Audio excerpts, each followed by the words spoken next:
Off the Ropes, episode 32. We're going to talk a little all-in review, and then we're going to talk WWE Bash in Berlin. Hello, everyone.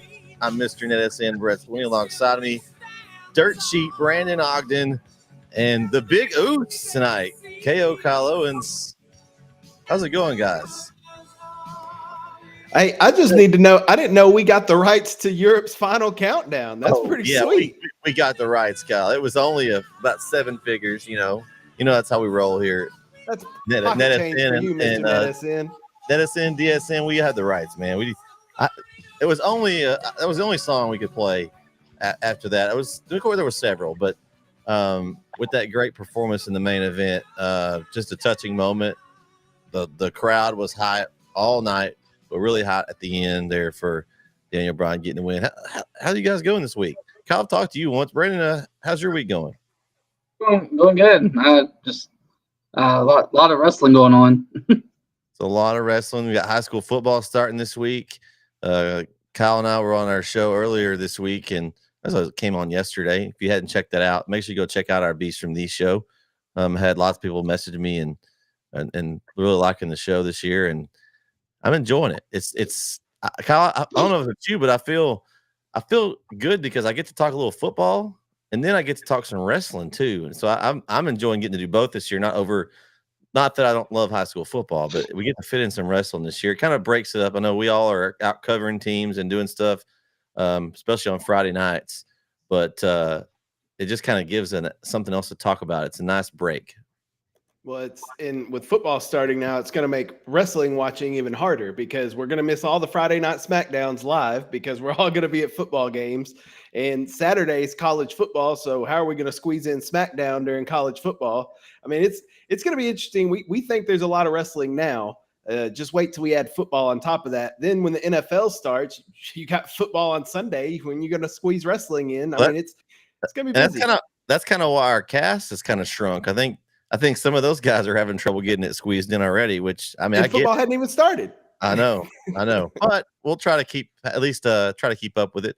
I'm actually after that all-in pay-per-view. It makes me want to try to keep up with AEW a little bit better because most of those matches delivered and some on the card. So we're going to get to talking about it. First off, I want to congratulate myself and Brandon Ogden for the win, the pick'ems this week. For the all-in pay-per-view. That Darby Allin one got you, Kyle. You went out on a limb. I told you I was throwing Hail Marys this week. Yeah, well, I mean, it was a good effort there. If you'd have won that, you'd have won. And listen, I know we'll talk about it when we get to it, but some stuff came out that they had to get their match cut because of a curfew. So maybe if we would have had a full match between the two, then maybe the outcome would have been different. So I don't think we should count that as a full loss. I think that should just be a half because the match got cut.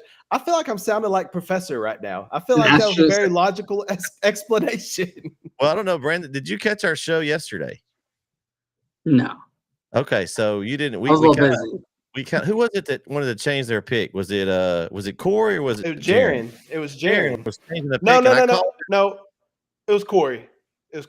I think I don't remember who it was. I said, man, y'all sound like Dirt Sheet Brandon wanted to change his pick right before the tip off or the whistle blows. But you're doing picks on Sunday. I mean, a lot things can happen between then and Friday. Okay. But you even made the show. You weren't on with us, but you even made the show because I gave them a hard time for changing the pick after they already submitted their picks, no less. But no, let's get started. We got lots of good stuff to talk about. Well, tonight. I made a pick on your app yesterday, and then I saw 2 minutes later that the quarterback for the team I picked transferred, and I was like, but it was too late to change it. Uh-oh. Got a last minute transfer that we didn't know about? I was just one I had forgotten about. Oh, okay. You're not gonna give us a hint on who that is? Well, it's a team you will cover a lot. It's Rusk. Oh yeah, we talked. Hey, if you'd have been on the show this week, Brandon, we talked about that specifically. I had just forgotten about it. Okay. Yeah. Okay. Well, maybe next week you can come join us, Brandon, so you can give us some of your knowledge. We can give maybe I'll still get it right though. Yeah, maybe so. I didn't pick the team we cover, by the way. I went the other way. So but we'll see. I don't remember who I picked.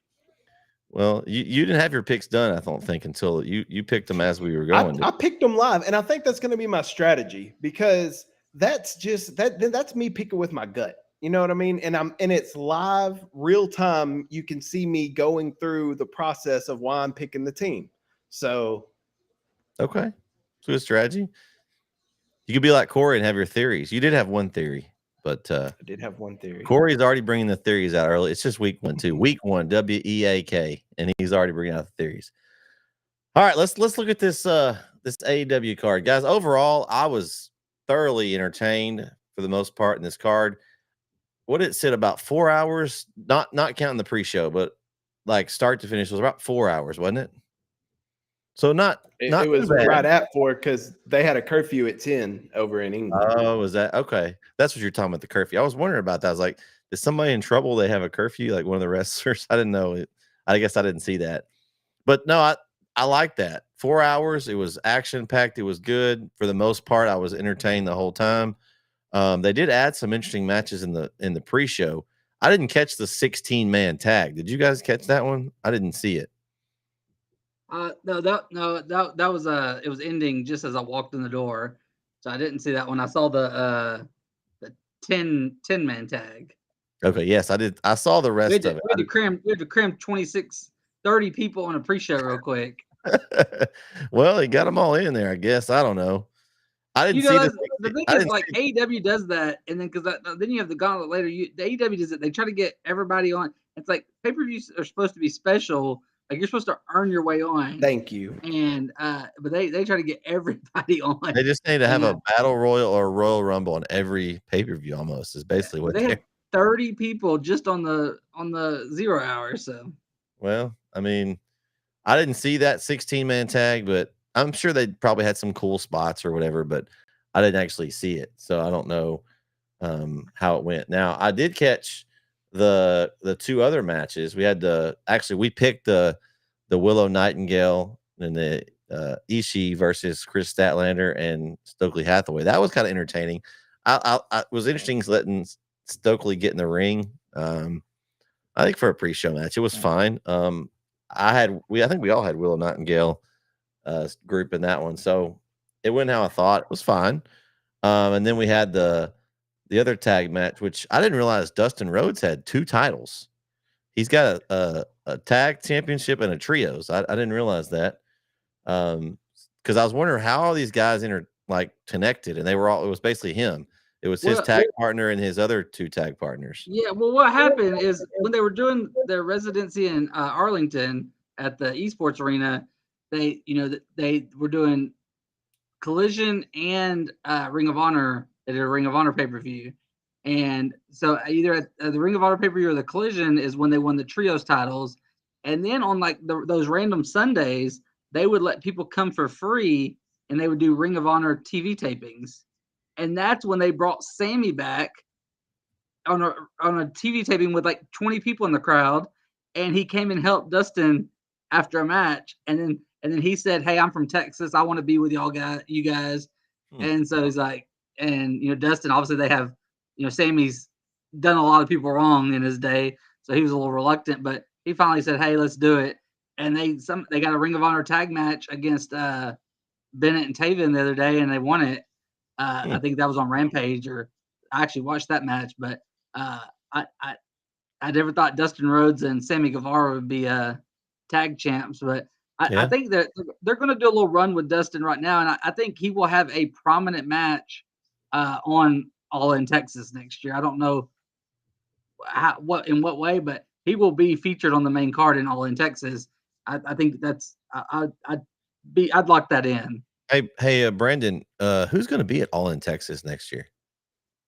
Hopefully these 3 guys. Hoping off the ropes, we make a road trip for that. It's on. Do we know when tickets go on sale for that? Y'all got that marked down anywhere? We need to make sure we don't forget. We need to get some good. I haven't seen them announce it when they go on sale yet. Okay. I'll probably apply. Leave it up to Dirt Sheet Brandon.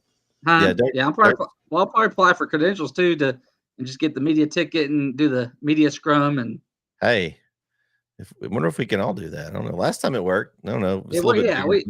you just gotta try, and then if they say no, then Yeah. the worst yeah, they the worst they can do is say no. That's true. That's true. I'm kind of a media person now, I guess. Yeah. I even made the KMU pick'em now, guys. I'm in there with you guys now. Oh, me too. Okay. Yeah. Yeah. Oh, I okay. don't know anything about 15 of those teams. I don't either. It's like I'm like Conrad reached out. Hey, you interested in doing a pick'em thing? I'm like, sure, whatever. I do pretty well in these sometimes. I'll throw my name in. But I saw you got KO Kyle Owens, and we had another Jeremy's in there. No, with NetSN. Yeah, we got some NetSN guys in there. So, but yeah, I'm interested to see. Dustin, to me, I was listening to somebody. I think it was one of my Fightful podcasts, and they were saying how like he looks as good as he has ever looked as far as in the ring. Like he's got to be in his 50s at least, right?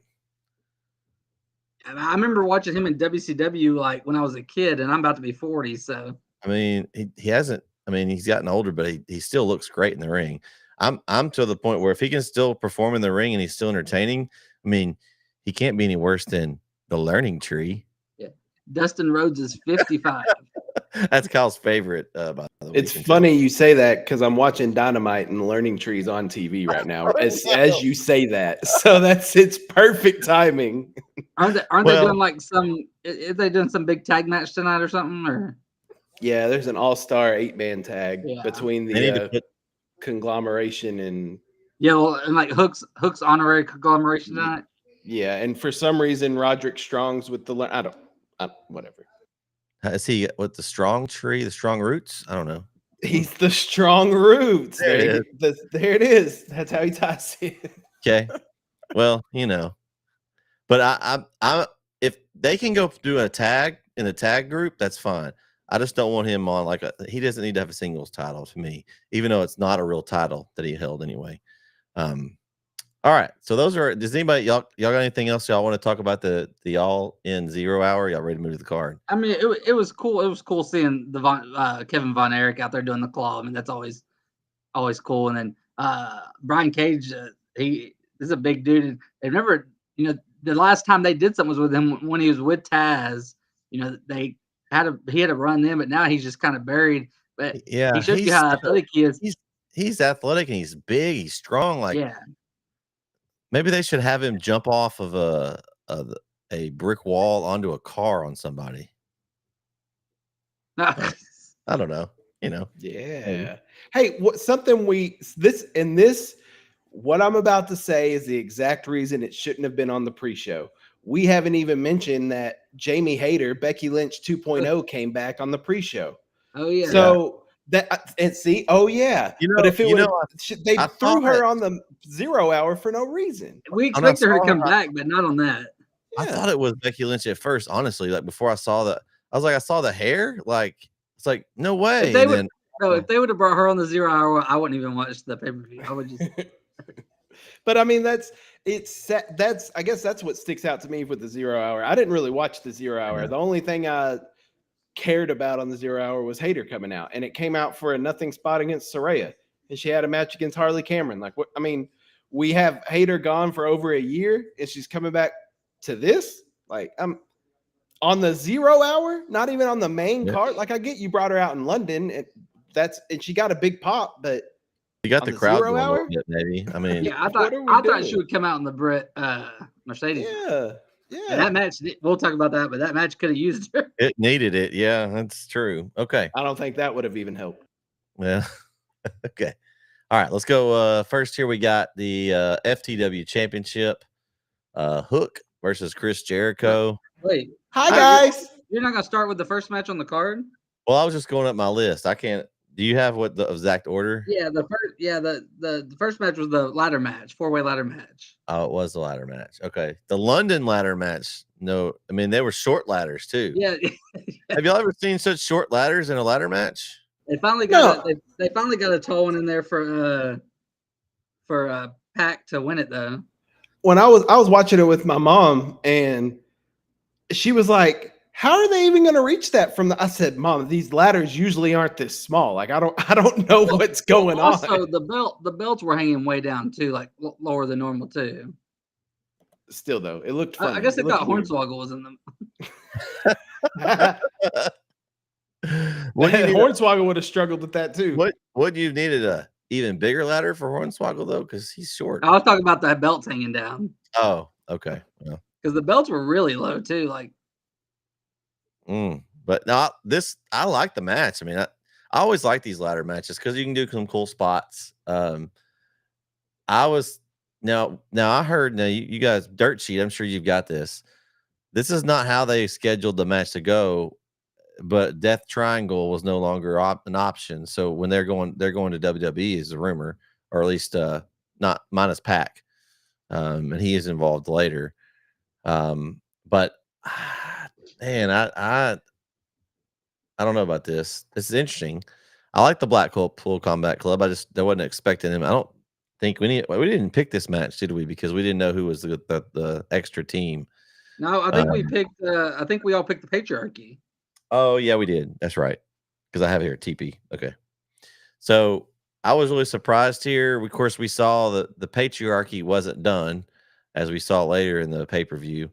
I kind of thought later that was going to be the end of some of the Patriarchy. I thought that we're going to have a split there for a minute, but they're still hanging on to the group a little bit.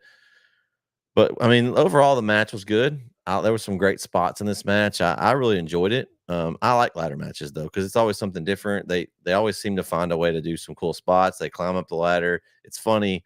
If you're watching wrestling, you're not used to it. You're like, why are they waiting? Why don't they just go up there and grab the belt? Sometimes on those, there's a little bit of a not real factor, even though it is not real. But they usually do a pretty good job on these, not to wait too long. But I enjoyed this match. It was good to me. I mean, it wasn't like the best match in the card, but because there were some great ones. But for a ladder match, I enjoyed it.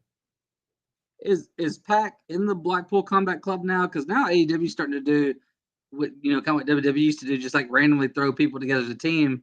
And now he's a champion with these guys that have I mean, why is he a teammate with Wheeler Yuta and I like Claudio him in there though. I think he but it just happened. Like they didn't tell maybe build to it. Like they just put him in a match and then now they're champions.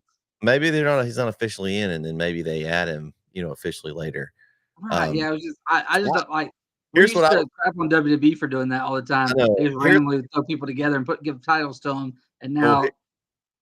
Here's what I was thinking was going to happen. So I picked Swerve at the end. I was like, oh, he's going to replace Daniel Bryan in the Blackpool Combat Club, and he's going to kind of slot in and take that slot. That's kind of what I was thinking. And then, of course, it didn't go that way at the end. So they didn't officially make him in there, which I'm fine with that. Like maybe they're just friends in the back, and they needed somebody. Moxley's out, so they found somebody in the, so maybe that's the case. And I think he fits the group though. He's like one of it's kind of the no nonsense, tough, that's Pac in a nutshell. So I think he fits their mold. We'll be interested to see if they actually add him or if he's just their third man of their tag team. Kyle, what do you think about this match? Sorry, I'm laughing at the anyway. No, that he's on MJF's on now. It's just Anyway. This match, it was a hot open. It did what it needed to do to get the match, get the card going. What I do have a slight criticism. Going in from the pre-show to the main show, there was no way of knowing that it was a switch from pre-show to main show, unless you were like all of us, where then the internet stopped working all at once and nobody could find it. But All In is supposed to be AEW's like WrestleMania, right? So with any WWE PLE, there's an opening montage, and it makes it like this is the main event. This is the event starting. Kyle, I think maybe it was that curfew you talked about. Maybe they were just trying to rush to get it in. Well, then don't put so many freaking matches on the card. Like, right. Let's do that instead. Because they did have all the intros on the pre-show, which is fine. That's fine. But maybe you do 3 of those intros, then do the opening montage, and have the Patriarchy come out to start the show since they were the champs. Like, there's different way. It just didn't. It just ran together like it was all one big show, and it didn't. It was a little weird. I agree. That's just a minor criticism. But anyway, the match was good though. At least the match made up for it, right? I mean, the match was good. It was fun. I'm with you with the ladder matches. I'm kind of over ladder matches because you have to suspend your disbelief so much. Like, just climb the ladder. Like, you're right there. Just like, if the goal is to just unclip it and win, then just jump over there and hard. rip It's it so down. hard to do it, Kyle. They're like, I mean, it takes them 10 years to climb up the ladder. So I'm kind of over ladder matches for that, just because it's just so gimmicked. And but it was a fun match. I honestly did not remember who Pac was with because there were so many people in the ring and he was just thrown in there. So when he first yanked it down, I looked at my mom. I'm like, yes, House of Black won. And I'm like, wait a second. No, Pac's not with House of Black. He's with Blackpool Combat Club. Whatever. But it was a good match. I'm happy Pac got his Wembley moment. It's going to be interesting to see what they do going forward. But I'm happy for Pac. Yeah, that was a fun match, and I like ladder matches, but I also like I agree with what you are saying, and that's why I kind of like what TNA does with the Ultimate X matches. It has the same effect as a ladder match, but it's different.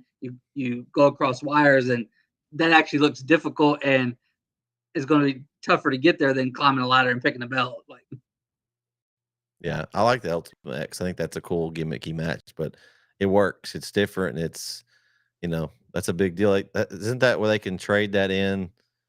Is that where they can trade it in for a title shot? Or is that the after actual like belt? a year or something. Yeah. It's a belt, but then they can, like after a year, you can cash it in if you want. Yeah, I like that. All right, Brandon. Since you have the card there officially in front of you, which one's next? There's so many matches. I thought this match would be way later on the card, and this was one of the three I was looking forward to, and it was one of the top 3 matches on the card. It was Timeless Tony Storm against Glamour Mariah May, and I thoroughly enjoyed this one. Man. And I really like this match. Hey, and did we talk about how the card was like the builds of the cards? Remember we talked about that the other day, right? How that AEW and WWE build their cards differently. Did y'all think they front loaded this one? I mean, that was a huge match to put at the front. Yeah, they normally do. They normally that, and so it surprised me they put this one early. But it was a really good match, and glad to see Mariah May get her title. Yeah, that was a cool moment. As far as the card, real quick on the card, the only thing I think I would have switched is the women's matches. I think everything outside of that was fine, but I think the women's match, this match had a lot more heat and a lot more build. You should have moved that one deeper in the card as opposed to the Bret and Mercedes match that had no heat, no build. And you could have put that on second where the crowd was still energetic, and it may have been, the crowd would have been better for that match, but you put it in a death spot really. Because there's no way you can follow MJF and Ospreay. Anybody in that position would have been screwed, but especially a match that has nothing, like there's no heat at all, then the crowd's entirely out. Do you think that's why they put it there? Because there wasn't anything that could follow it, so let's just have a bathroom break match before the next one? I mean, yeah, but then that's kind of a slap in the face to Bret and Mercedes. I know.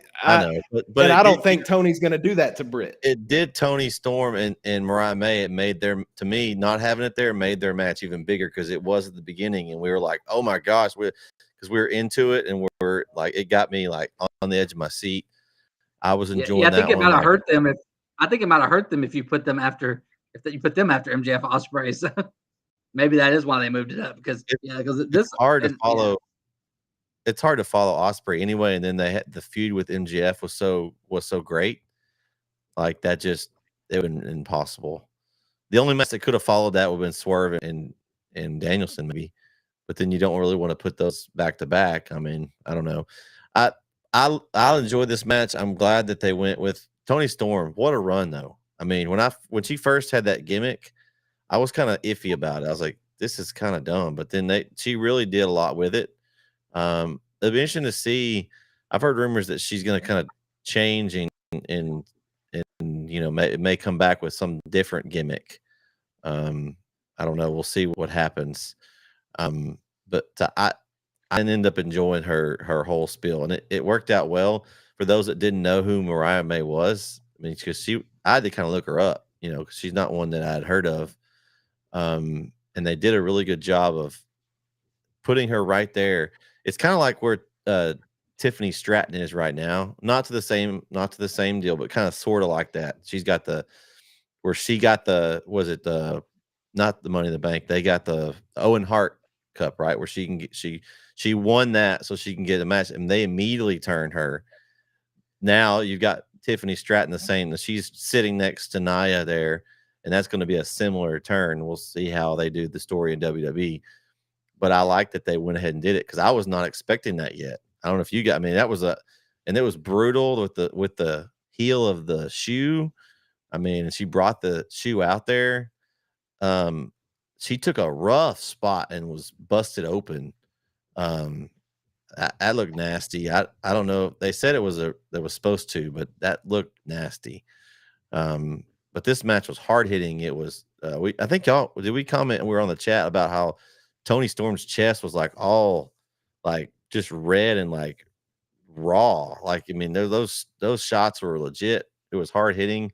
I mean, everything you could have asked in a women's title match. I don't know that you could have asked for much more. And Mariah had some great heel moments in this match too. She slapped her mom, who was ringside. Oh, yeah, that was. And then she won the match with Storm Zero.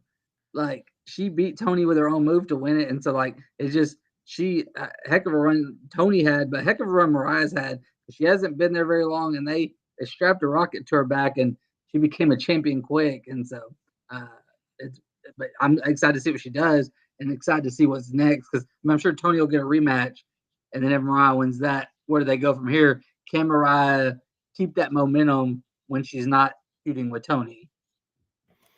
I don't know if they get a rematch. I think I said last time that I think they'll get a rematch. I don't know, and the only reason I'm saying that is because the way after the match, the way Toni was acting, kind of like just. I don't know how to even explain. I mean, it's how Toni Storm's been acting this whole like almost delusional, like she's not all there and just kind of going. So maybe like you said, Bret, maybe she does go away for a little bit and comes back as something different. So maybe we don't get a match right away, a rematch. But then what do you do with Mariah? Like then where does Mariah go? So I think the longer she's away from it, Kyle, it's going to be even more and more heat. Like. You know, she sits and she makes this return, and now it's like boom, instant gasoline on a fire that's been just kind of sitting there. So I like that. I think she picks up some wins and she's cruising right along, and then out of nowhere, Toni Storm comes back in this new character, and she's like ticked off. She gets this huge pop. I don't know. I think I like that. Other than just running it back a rematch right away. Like I'm not a huge fan of that unless there's a real reason. Like, why would you just run it right back? Like, it's just it's what we've been used to for so many years. Yeah. But I mean, the match itself was good. It was very entertaining. It was hard hitting. It was everything that this match should have been with the amount of heat and build that was brought into it. I think Mariah winning is the right call. And I'm like you, Brandon. I'm excited to see what she does with it, but I don't know where she goes with it. Like, I don't know what's next for Mariah, but I'm excited to see where she goes.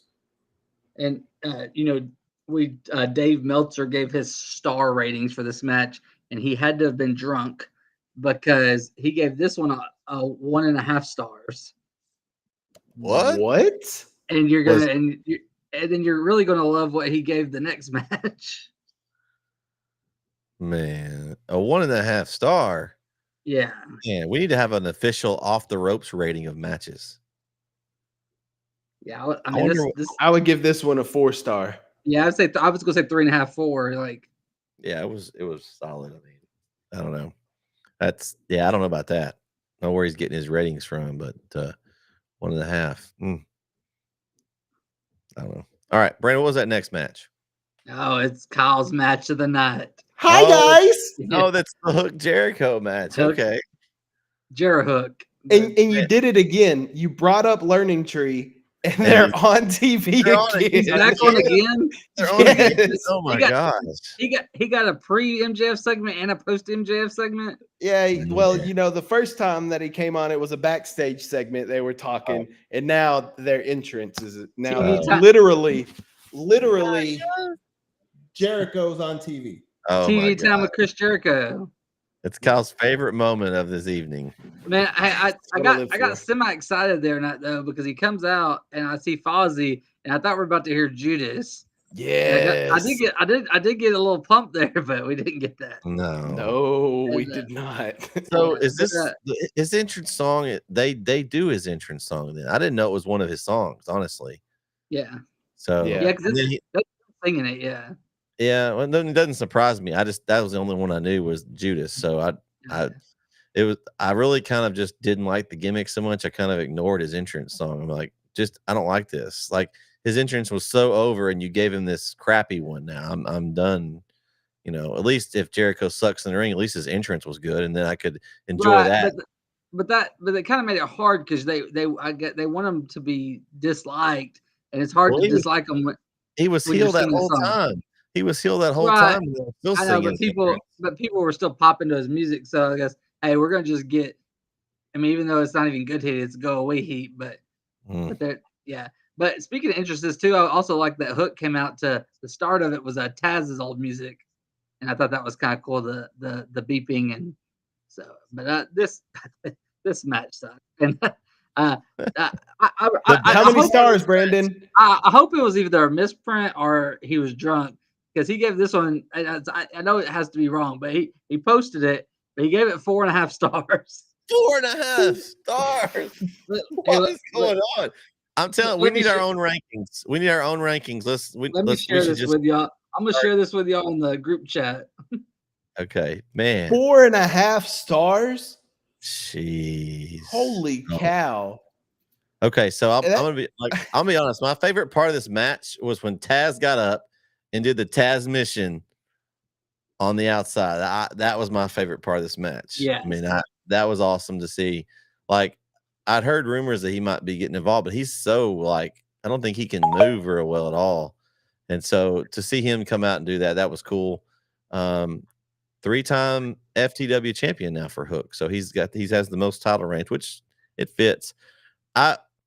Here's what I think about this belt, and you guys may disagree. I like the belt. I wish they would just say it's in an official, that's their hardcore title or whatever it is, and just quit saying it's a non-official title and then keep having title matches for it. Like, it's different. It's anything goes. It's hard, like a hardcore. Like, I'm fine with the belt. Like, that's a cool thing. I always liked the hardcore belt back in the day. I didn't like the 24/7 thing. It just got too out of control and you never could keep up with it. But at least if it's a hardcore match, let's bring some trash cans. Let's bring some things out.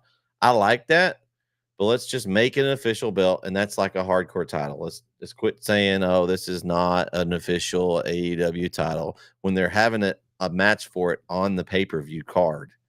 Yeah, but I mean, they did the same thing in ECW when Taz had it, and then even when it came to WWE's ECW, I mean, it's always been that way. So that doesn't bother me that much. But what bothers me is having Jericho fight for it. So let's get him out of the picture. But it sounds like they're still continuing that because they're having a tag match tonight. So we'll probably get Hook and Jericho again at All Out, I guess. Oh, but please. I'm ready for that to be over. And I'm ready to see I want to see what they can do with Hook outside of the FTW Championship too, because I don't want that to be his whole thing ever. Like, I want to see if he can ever do something else. But we can move on. Yeah. I'll tell you this. My favorite part of the match was the pop that Big Cass got every time. I mean, Redwood, he had some pop over there in Europe. So that was my favorite thing about the match. He's good, but he's always like someone's little gimmicky bodyguard. Like, yeah, he's 7 foot tall, and you can't teach that. You can't teach that. But I love that though. So that was one of my favorites. I love those two. That was awesome. All right, let's see. What was next? Was it the? It was the. Was it the Gauntlet? Triple threat tag match. The EVPs, FTR, and the Acclaimed. I don't know. I think we all knew it was going to happen in this match. I think we're going to see. I don't know. Well, Kyle may know. They may be showing some tonight, but we don't know yet. I don't know It was fine. I knew the Bucks were going to cheat. We obviously knew that. We saw that all night. The Elite, they cheated to win and kept their belts. The Acclaim came out in all black. I don't know if y'all noticed that. Little black. I don't know if they still are kind of getting face pops. So I don't know. It's kind of an edgy version of them. So I don't know if they turn or not or how that goes. But I mean, this match was fine. I mean, there's a bunch of super kicks there are with the Young Bucks. I like them in the ring. I just don't. I'm just a little tired of this. The way they win every time. Like, I need something different. And I feel like they just threw FTR in here because they are going to put on a good match, and they didn't want to do FTR versus the Young Bucks again because I don't know how many matches have they had now. Are we on 6, 7? Too many. A bunch. So I just feel like that they wanted FTR and the Young Bucks, but they just threw the Acclaimed in, so it was a different match. I mean, as far as the match goes, I thought it was fine. I mean, it just was okay for me. It wasn't as bad as another match later, but it was fine. And Meltzer gave this 5 stars. But I did think this was an entertaining match. At points, I liked when Max Caster, he teamed up with both Matt Jackson and one of FTR and did their finishers with them. I thought that was kind of cool, and I like the Claims entrance was pretty cool too. And they had I thought that was pretty cool. But it was a great. I mean, it was a decent match. It was entertaining. It wasn't but. Because those 6 guys, it's not gonna be boring when they're out there. But it wasn't it was just like you said, just another match on the card. And and we had a lot of gimmicky matches on this on this whole show because you couldn't have just. I mean, only the last couple matches were straight 1-on-1, and even the last one had a semi gimmick to it. So. You're right. These 6 guys in the ring, they're going to put on an entertaining match. I just don't care. Like, I just don't care. And to answer your question, they had that match. No mention of these tag titles tonight on Dynamite so far. So, like, what if they're that big of a deal? Obviously they're not that big of a deal because that was the first time the Bucks defended them in like 3 or 4 months. So, I mean, I'm sick of seeing the Young Bucks and FTR. Let's do something different. Like, it almost seems like, and I've heard this on other podcasts I listen to, but it almost seems like FTR only exists to feud with the Young Bucks. Like, that's it. Like, they can't do anything else. And it's just like, give us something different. These guys are talented. It was an entertaining match. I just don't care. Like, until you said that about what Caster did, I'd forgotten all about. I was sitting here this whole time trying to think of anything in this match. I take notes. I was too, and I couldn't. Yeah. This is how much I didn't care about. I can't remember a single thing about this match. I just don't care. I take notes. So yeah, I probably should because I didn't remember it there really either. I don't know. I just thought it was just yeah. I hope that we got. I don't know if when did the Young Grizzly Vets come out? Oh yeah, they came out at the end of this match. So GYV, I forgot all about that. So I'm excited for that. Maybe that's a different somebody different coming out that can challenge for the tag titles. So I'm excited about that. Now see, I forgot about that. But Me too. I remember them coming, but I didn't remember it being this match. Now that you mentioned that was the most exciting part of this match for me was GYV coming out because I loved GYV on NXT that. They said, we're the grizzled young veterans and soon to be recognized. I love GYV, before they became the dyad. Yeah, well, I didn't. Yeah, before Vince killed them. But I love the grizzled young veterans. I can't wait to see. I hope they do something with them in AEW and they're not just a pop in England and then off the card and we'll never see them again. Or they're gonna have a feud with the M&M collection. Oh gosh. Oh man. Okay, but yeah, that was exciting to me. Like I said, that maybe it's a new tag team that the Bucks can feud with. So yeah, we'll see. I'd be good with that. Yeah. The casino match was next. Casino guy. And the surprise of the night, and it doesn't start with an R. It's Nigel McGuinness. Oh, So pumped to see him. Dude, me too. Like, how many people? Did they say how many? I didn't know that the gauntlet had so many. Like, I was like, how many people are going to be in this match? I thought it was less than I actually thought. I thought it was going to be close to 20, but apparently the rule is there's up to 21. Apparently is how many can be in the match, but the match can end whenever. Yeah, right. So and then it was like the time between each one is different too. It's just like random. Like you have somebody come in and then 30 seconds later with somebody else and they'd fight for 3 or 4 minutes and then until the next one. It was really weird. Maybe I don't understand the whole rules to this. I was very confused. Well, I don't hate the idea though. No, I like the match. Oh, it was cool. It. I was thinking when we were talking about it, I was thinking 6 or 7 guys when we were talking about it originally. And then they kept coming out. I'm like, goodness, how many people are in this match? And I was like, oh wow, that's cool. Like I was excited about some of the people that came, but I didn't know how many more were going to come out. So here's the entry order. I have it right here. We had Orange Cassidy first with Okada. They started the match. So then we had the Nigel McGuinness pop. And it was like, okay. So that's when I started thinking, I'm like, wait, Daniel Bryan's winning this match. Or Bryan Danielson, sorry. I was thinking, man, that's when I thought, oh crap, I probably should have picked him when they brought McGuinness out. So, I guess I should have pulled a Brandon and changed my pick real quick in the middle of the card. Because when he came out, I'm like, wait, if he wins this, then he would get a shot at the title. If Daniel Bryan wins or Bryan Danielson wins, so it didn't end up working out that exact way, but that did run through my mind whenever he came out. I don't know if it ran through you guys' mind. That's the first thing I thought of. I was like, dang, I think I missed the main event. Nigel was in great shape. He looked great. Mm-hmm. Yeah, he was doing all his old hits. Did they say how in the thing how long he'd been out? Do y'all remember how long it had been? I can't remember how they mentioned it, how long it had been since he'd been in the ring, but I can't remember. I didn't realize he's 48 years old. Because he was a ring announcer in NXT for a little bit too. I didn't think he was going to win the match, but it definitely then put in my head, oh, okay, we could see Nigel and Danielson at some point.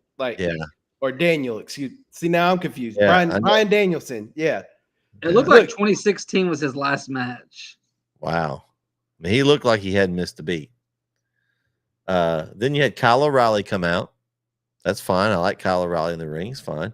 Then Zack Sabre Jr. came out. Oh, no, I think you had Zack before Kyle, right? Well, I've got according to Bleacher Report, I've got the order. So this isn't going by memory. I'm going by the print here. I can't remember. We can't trust our memory. There was too many people coming out. So I love Zack Sabre Jr. I love him in the ring. He's fun to watch. Then we had Roderick Strong. Okay, he came in. I guess him and O'Reilly are still at each other. So that's interesting. Then we had Mark Briscoe, always a good one. I love seeing him. And then Hangman Page came out. I was like, oh, this is it. I thought it was over when he came out. I was like, oh, he's going to win this. And then Jeff Jarrett comes out, which he's still entertaining to me. Of course, he brought his guitar, and they used it during the match. So that was cool, a cool spot. I don't know if him and Hangman may have something. They may have a little small feud after this. Yeah, it's been going for a little bit. Yeah. So they may continue that on because he hit him with a guitar. Then that big R popped up on the Jumbotron, the one we were expecting. Ricochet comes out man, as soon as he hit the ring and started doing moves, I was like, man, Ospreay, Ricochet, give it to me right now. Sign me up for just a 60-minute, just doing crazy stuff all over the place. And then we had Christian Cage and Luchasaurus had to just ruin the whole match. I was like, man, this is how this is going to end. This sucked. This was a great match until the end. I'm just going to be honest. I hated the ending. It sucked. The ending was terrible. Yeah, but for a second, we thought Luchasaurus was going to win on his own. I did. That was cool. If that had happened, then I'd have been like, oh yeah, but the way it was a terrible ending. And real quick on Ricochet is, yes, I was excited to see him. He belongs in AEW, but like a lot of these guys they bring in, you think, okay, they're going to go to AEW and be. I don't think Ricochet is a main event guy anywhere he's at. I think he's going to have put on good matches and he's good to have. but he needs to be in that international title, TNT title area, and like in those, early match, mid card. He's just not a main event guy. And so if they do that, I think that would hurt AEW a little bit. Like, like I want to see him against Ospreay, but I want to see him against Ospreay like to lead off a show, not in a main event. Like he's not someone I see challenging for a world title ever. And if he does, that kind of devalues AEW a little bit for me. But I love watching Ricochet as a wrestler, but he's just not. But he's a good addition to their brand because he will fit well there. And I'm looking forward to the matches he can have. And I think tonight him and Kyle O'Reilly will. I don't know if it's already happened yet, Kyle, but Kyle Fletcher. Not Kyle Fletcher. It's the other Kyle. Yeah, Fletcher. Too many Kyles. Yeah, him and Kyle Fletcher. I don't know if it's happened yet, but that'll be a fun match. Hadn't happened yet. Yeah, and then I did see a funny meme. I think there's a kid-friendly show, so I don't think I can say it. But if MJF and Ricochet ever have a feud, MJF, there's a certain line I could see him using. So. Yeah. Listen, with Ricochet, here's my issue. I love Ricochet. I think he is phenomenal in the ring. Let me just preface it with that. He was special in WWE. Everybody does what he does in AEW. Like there's a bunch of, as MJF would call them, flippy flyers in AEW. So like he's not, I don't want to say he's not special because what he can do is talent. He is talented in the ring, and not everybody can do it. But his style is just so oversaturated in AEW, I feel like, where my fear is he's going to come in like a gangbuster right now. He'll get TV time. And then maybe in a month or two, he's on Rampage or Ring of Honor or just kind of floundering around in the mid card, which I'm with you, Brandon. I don't think he's main event, but I do think he deserves a spotlight on him and not just kind of floundering in the mid card. So that's my only concern with Ricochet. I agree. He does fit better over here because it's more his style, but also to that, there's so many people that do what he does in AEW that he's not the one and only like he was in WWE. So a great collision match I wouldn't mind seeing would be him and Hologram. Yeah. And I think we'll get all those. But I don't think they'll mean anything. Like I think they're just going to be entertaining, fun matches, which is great. But I mean, as long as Ricochet's happy, that's all. And he looked happy. He looked happy on Sunday. He looked happy. Having fun. He wasn't getting anything in WWE. Yeah, keep Samantha in WWE. Don't bring her over. She's great where she's at. No, she's not allowed to go, and I don't think Triple H will allow her to leave. They're going to pay her some big money. Blank check. I think. Although Tony's pockets are probably deeper than Tripp's, so I don't know. That's because Trips doesn't have control over the checkbook as easy as Tony. That's his checkbook, so he guess he could write whatever check he wants to, especially if they get that new deal. I don't think they've announced it yet, but whatever deal they get, they'll finally be making some money and being, I guess, a money maker. They've been a loss this whole time. But here's the thing with Ricochet. Like on WWE, they never really gave him that push. Like he was always kind of in that mid card, kind of got lost a few times there. So I think at least for me, I'll enjoy seeing him. Like there's some people I want to see him go against. And I think there'll be some incredible matches. And that's what, I mean, not that WWE doesn't have great matches, but when you turn to AEW, they've got some special guys that really put on matches that like, I'm just like at the edge of my seat for. I think he'll fit that. I am like Brandon. I don't know if he's main event, that type. I would like to see him maybe challenge. He may not win, but I could see like maybe him and Ospreay for the world title. Ospreay keeps it, but it could be a really good main event as far as entertainment, as long as they could build a good story with it. Something like that. Let's do that for the international title. Well, you could right now. I'm just saying that's me. Like I wouldn't mind seeing him compete for the world title, even if he doesn't win, but he could carry a main event. Like I could be entertained enough that he could be a main event and I would enjoy it. Maybe on Collision, not on Dynamite or the pay-per-view. Well, if he's on Collision, I won't ever see him because I can never catch up on Collision. So, that's probably I definitely won't now with college football going on. It's hard to keep up. I've replaced Collision with NXT. I believe in Joe Hendry. Well, we'll get. I got something to say when we're in between shows. And we may talk about that a little bit, just briefly at the end, because Kyle, I don't know how much NXT you watch, but I've been keeping up with NXT lately because I believe. Listen, I believe in Joe Hendry as well, but I have not been watching NXT because we just talked about there's so much wrestling going on. I don't have time to watch. I kind of put NXT in there with them and Dynamite on the same. Like, I can't fit Collision in. There's just not enough time. Plus, it's on Saturday, and like I said, there's gonna be college football coming up, so it's gonna be hard. All I watch is Raw, Dynamite, and SmackDown. I have Monday, Wednesday, Friday that I watch. So I get the main shows. I don't get Collision, Rampage, Ring of Honor, NXT. I've kind of gotten NXT's grabbing my attention lately. They've been doing some good stories and some good. They've got the women's division is stacked. They've just got people. I'm gonna be honest. I watched it a little bit last night. I watched the first hour of it last night. Was not impressed. I was not impressed at all with the women that were in the ring. It was Lash Legend, and her. Yeah, and then the next one. Metaphor. Huh? They're a part of Metaphor. Yeah, Metaphor. Yeah. And then the next one was a women's match between two women I've never even heard of before. Carmen Petrovic. And, she got attacked last week. The week before, she got attacked and got kicked out of a little by Emmy whatever. Yeah, they wrestled. I just wasn't impressed, honestly. But that's just me. See, but that's the thing is those 8 women or 6 women, the tag match, and then they're like that. The NXT women's division is so deep. They're like 24th and 25th. Like they're in the mid 20s of their women's division. Like their women's division. And I'm not judging the whole show. I'm just saying I watched an hour last night and then what I didn't know and what I do not like, why did we change Nash Carter's name? Can he not be called Nash Carter anymore? Well, no. So what no. So here's the thing. Because Wentz was always his name in TNA. And that's what and he's there as a TNA superstar. Oh. So he came I thought he was back in WWE. No, they cross over.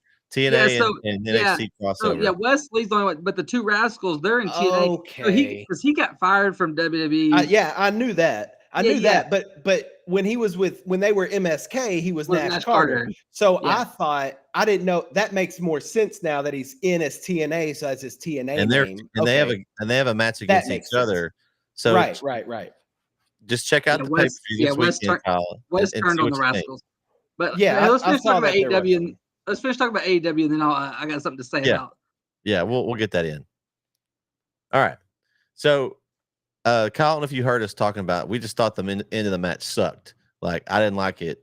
If Luchasaurus would have turned and he would have taken it, that'd have been cool. Would have been a neat moment. But giving it to Christian, Brandon, I thought that's what was happening. I thought that's what was happening because Luchasaurus's music hit and they called him Luchasaurus. They didn't call him Kill Switch. Like, I was like, oh, okay. Like, after what happened in the ladder match, Luchasaurus is pissed off. He's going to win this title himself. Like, okay, let's go, Luchasaurus. And then Christian came out there, and then I was with y'all. I think I texted y'all that. I was like, that sucked. that ruined it. Like, it was a great match, and then that ruined it.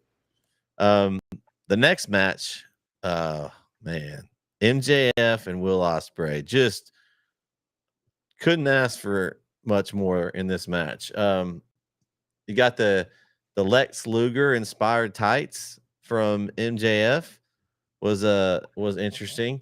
They were just back and forth, reversals, back and counters. I mean, it was I think the whole story behind the Tiger Driver thing we knew that was going to come down to it.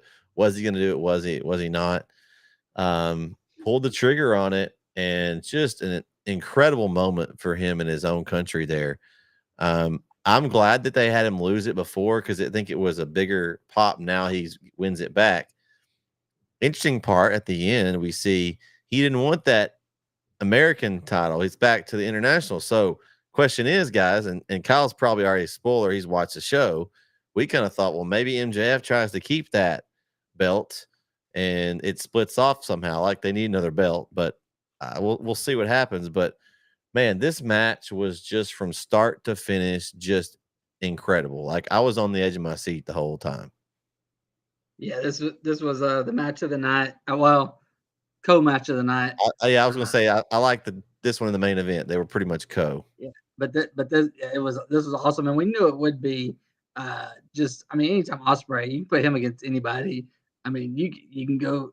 They did him and Jericho last year, and I'd forgotten about that. But you could go him against anybody, and I'll be entertained. But this was a fun match, and MJF tried to go back to his diamond ring like you don't like, but it didn't work for him this time. But a lot of refs falling down and a lot of things happening and a lot of smoke and mirrors even for a no DQ match. But it still was a fun, it was this about as close to a 5 stars you're gonna get. So and it had a return, guys. Daniel Garcia. Oh yeah, that right there at the end. Yeah.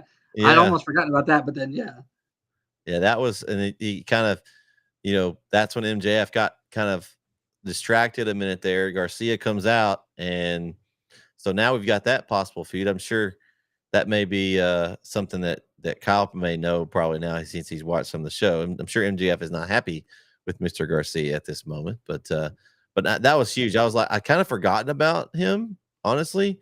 Not that I don't like. I mean, I just had forgotten he got taken out. And I was like, who is it? I was trying, when it comes up with a mask, I was like, who is this? Yeah. We've got all these surprises. We had all these surprises tonight. Like this was a surprise filled card, which I love. Give me some surprises. That makes me, they did that. And some we knew about, some we didn't. And this one was a huge one. And it's going to work its way right into a feud. We'll see if that's where they go for All Out right away. But man, I was pumped about that.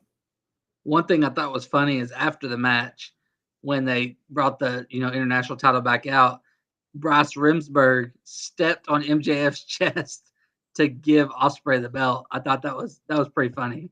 It was just, you don't see stuff like that often. So yeah, Kyle, what'd you think? I'm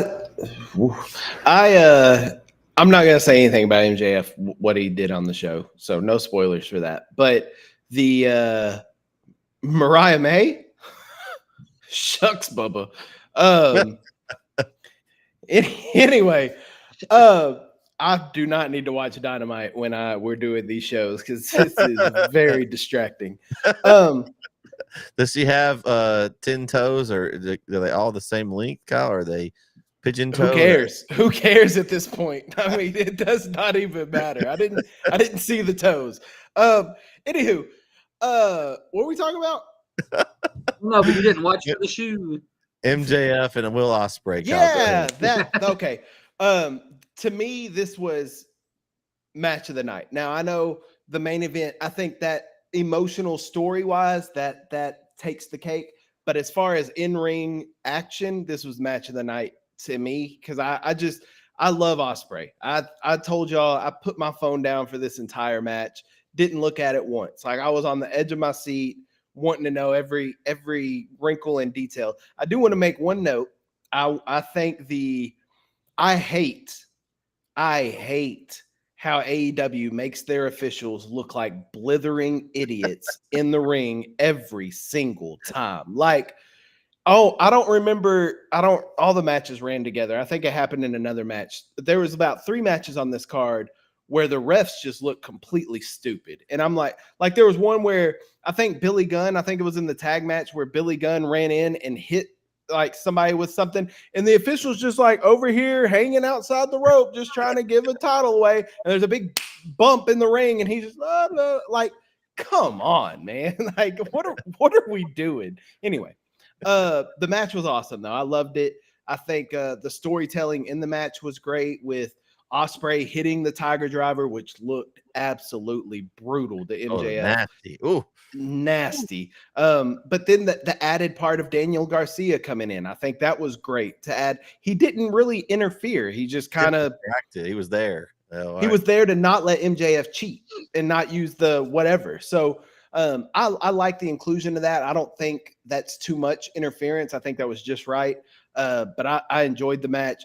Dave Meltzer can kick rocks. This is a 5-star match. Hands down, this is a 5-star match. And well, I saw that he put 6 stars on there. So I guess it's a 6-star match. It's our own rating. 10 stars for me. 10 stars. 10, 10. The perfect 10. Oh, that's another gimmick. Okay. He's on NXT too. Yeah, Well, but now he's back to Sean yeah. Spears now. I don't know. I like Todd Dillinger, the perfect 10. I like that gimmick, but he didn't go back with that. Yeah, I mean, I think we all knew you put Ospreay in there with a paper sack. I think that's what we said before. I mean, he could do he'd have a 5-star match easily. I mean, it doesn't matter. He's just one of those. And that's why I'm thinking like the things that him and Ricochet could do in the ring, like sign me up for that match right now. Give me a 60-minute like match with them just doing crazy stuff all over the place. So I think eventually they'll get there. But all right, Kyle's favorite match of the night, the next one. As he goes away. This is probably his bathroom break match if Kyle had one. I'm willing to guess, put money. Well, actually, let me. So, I was watching this. I took the device to church with me. After church, on every Sunday, I go over to my parents' house. We have lunch, and then I go home. You were prepared, Kyle. So I took it with me, plugged it in at parents' house. We were watching the pay-per-view, and I was like, I gotta find a time to go home. To go home. So now I only live about 5 minutes away, but as soon as the MJF and Ospreay match ended, I looked to make sure there wasn't like any surprise at the end, which here's another criticism I have. Give some time for this stuff to breathe. Like they went boom, boom, boom, boom, boom, boom, which I get it. Time management. Don't put so much crap on the card. Then you can let other stuff breathe. Anyway, so I saw that they said the Mercedes and Bret match was next. I said, here's my time. I unplugged everything and took off to the house. Hey, it's a good thing you didn't do that during the Jack Perry Darby Allin match because you'd have missed it. I would have missed it. I would have missed it. But I came in and saw like half of the Mercedes Bret match. But yes, so it wasn't a bathroom break match. It was a go home match for me. Wow, that's a new one on. You heard it first. It's a go home match. Yeah, this match, it's one of those things I told y'all, I think last Wednesday, this is a match I wanted to be excited about. I wasn't. Then the next day I watched Dynamite and it got me excited for it. Like their promo on Dynamite got me back excited about it. And then I watched the match and was severely disappointed. Kyle, as you mentioned earlier about the refs being buffoons in AEW. This was one of them. Yes. Bret is not the champion, so she acts like what? So it's her being a buffoon too, but she's not the champion. She acts like she gets hit by Camille. He should have been a DQ, right? Right, but you're not the champion, so then you don't get the title. But then the refs are like, well, no, we'll just eject you. Like that's yeah. So I've got a statement here of someone that posted about this match. That definitely fits. Says the effort was there, but the chemistry was off, and the crowd really struggled to get into it. Perhaps it was the one-dimensional nature of the story that accompanied it. Whatever the case, it was a good match that never really reached that dream level expected when the matchup was announced. That pretty much fits. I don't even know if the effort was there, and y'all tell me if I'm wrong. It seems like to me, could be completely wrong, and if I am, that's fine. It seems like Bret doesn't want to be here. Like it seems like Bret just doesn't care in the ring. I'm not saying she was sandbagging, but there's a couple of spots in there where it just to me doesn't seem like she's fully invested in wanting to be there. Maybe not ready. Didn't she? Well, she had a pretty severe reason for being out, I think. Well, do y'all remember what it was?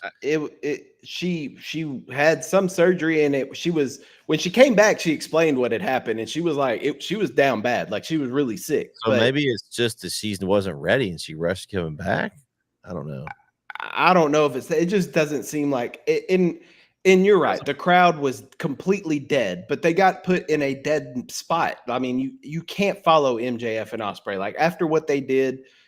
There was no way, nothing those women could have done in that ring would have gotten the crowd excited. Like they were just shot. They had been in those seats for 6 hours now, if you count the pre-show, watching all these matches. Like you're drained. And then they had to save something for the main event. So the match, they went out there. I'm with you, Brandon. Like the only thing I'll disagree with after I watched the promo, I wasn't more excited. Yes, the words were good, but the spot on the table and all that was just so clunky to me. Like it just, even then, it just didn't look like they were on the same page. And Camille being in there just kind of looked out of place. I just don't care. Like, I just don't care. I wanted to care so much. It's really sad though, because if you'd have said a year ago, Britt Baker versus Mercedes Moné or Sasha Banks or whoever, that's the other thing. This Mercedes is not Sasha. Like, yeah. I don't know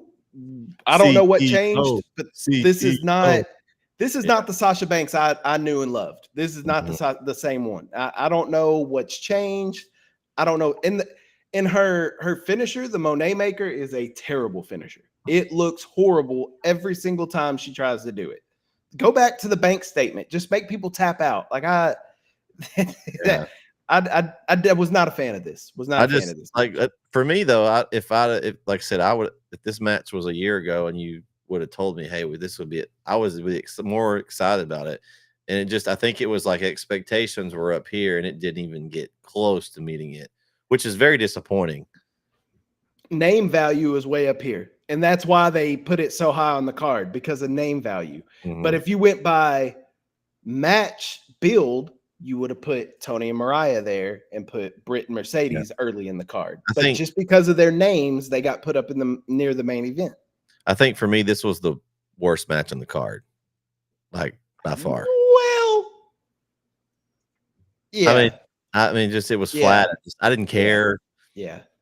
I mean, following this match, we had the coffin match, the quickest coffin match I've ever seen in my life. Coffin, buried alive, any of those. I don't know if I've ever seen a match this quick. And honestly, it made Darby look like a little punk kid. Like Jack Perry dominated this match. Like Darby didn't get much offense at all. The best part of the match was it's Sting. Sting comes back and helps him from getting burned alive, which that was interesting. They were going to throw gasoline and just burn him right there. That I wouldn't have put it past him to do that. The Darby, he just does anything. But that was I don't know how, I don't have on this thing how long this match lasted, but it couldn't have been 10 minutes, maybe. I think I saw 8 or 9. It was very short, and they just didn't give Darby much offense. He was tied up, he was taped up, he got beat, dropped off the edge of a thing onto some tables in a body. I mean, I don't know. I was expecting at least to him to get some offense in. They just made him look not good and put Jack Perry over. I don't know if that's what they're trying to do, make Jack Perry look good. I guess they did that because he didn't. This is that kind of match. He didn't have to cheat. There wasn't any cheating because it was all legal. So it made him look good. And if that's what they wanted to do, I guess that's great. But I was a little disappointed. I thought I enjoyed the part of the match, but I was more disappointed at the way the match went, not the actual action. I enjoyed if they'd have given Darby some of that where he could have gotten some offense in and made it a little more even, then I would have probably enjoyed a lot more. Yeah, I mean, this match is, tacks, glass, blood, about it. But the best part of the match was after the match, we got the return of It's Sting. But yeah, this match was, it was kind of what I wasn't really expecting much from this. So I was excited for this match. I was looking forward to it, and then it was over like that. And like you said, to your point, Bret, like Darby got destroyed in his match. Like a coffin match is Darby's match, and he just got completely manhandled in it. And what I also think is sad, and I get it, it's part of his gimmick, it's part of the scapegoat thing, but CM Punk is more on AEW's mind than AEW is on CM Punk's mind. Like, he is living rent-free in their head. Pour out the glass, we get a chant of Cry Me a River, and then we get chants of FCM Punk. Like, leave him alone. Like, who cares? Like, who cares? This happened a year ago, and we're now bringing it back up. His last match was a year. Was it all? Like, come on, let it go. And I get it. It's the gimmick, whatever. But this is your biggest event. And a year ago, you just had all this crap break out over it. And so, yeah, let's pour out the glass and I could go through real glass. Cool, bro. You got your back cut up. Awesome. And did it add anything to the 8-minute match you had? No, it did not. Like, I was expecting more out of this match. I didn't like how short it was, and I didn't like how Darby just got destroyed in it. And maybe they're writing Darby off, but he doesn't have a match at Grand Slam for the title because he won the whatever a couple months back. So he's got a guaranteed championship match. So I don't know. Maybe he's getting a break. I don't know. Who knows? It's Sting. It's Sting. All right. AEW World Championship.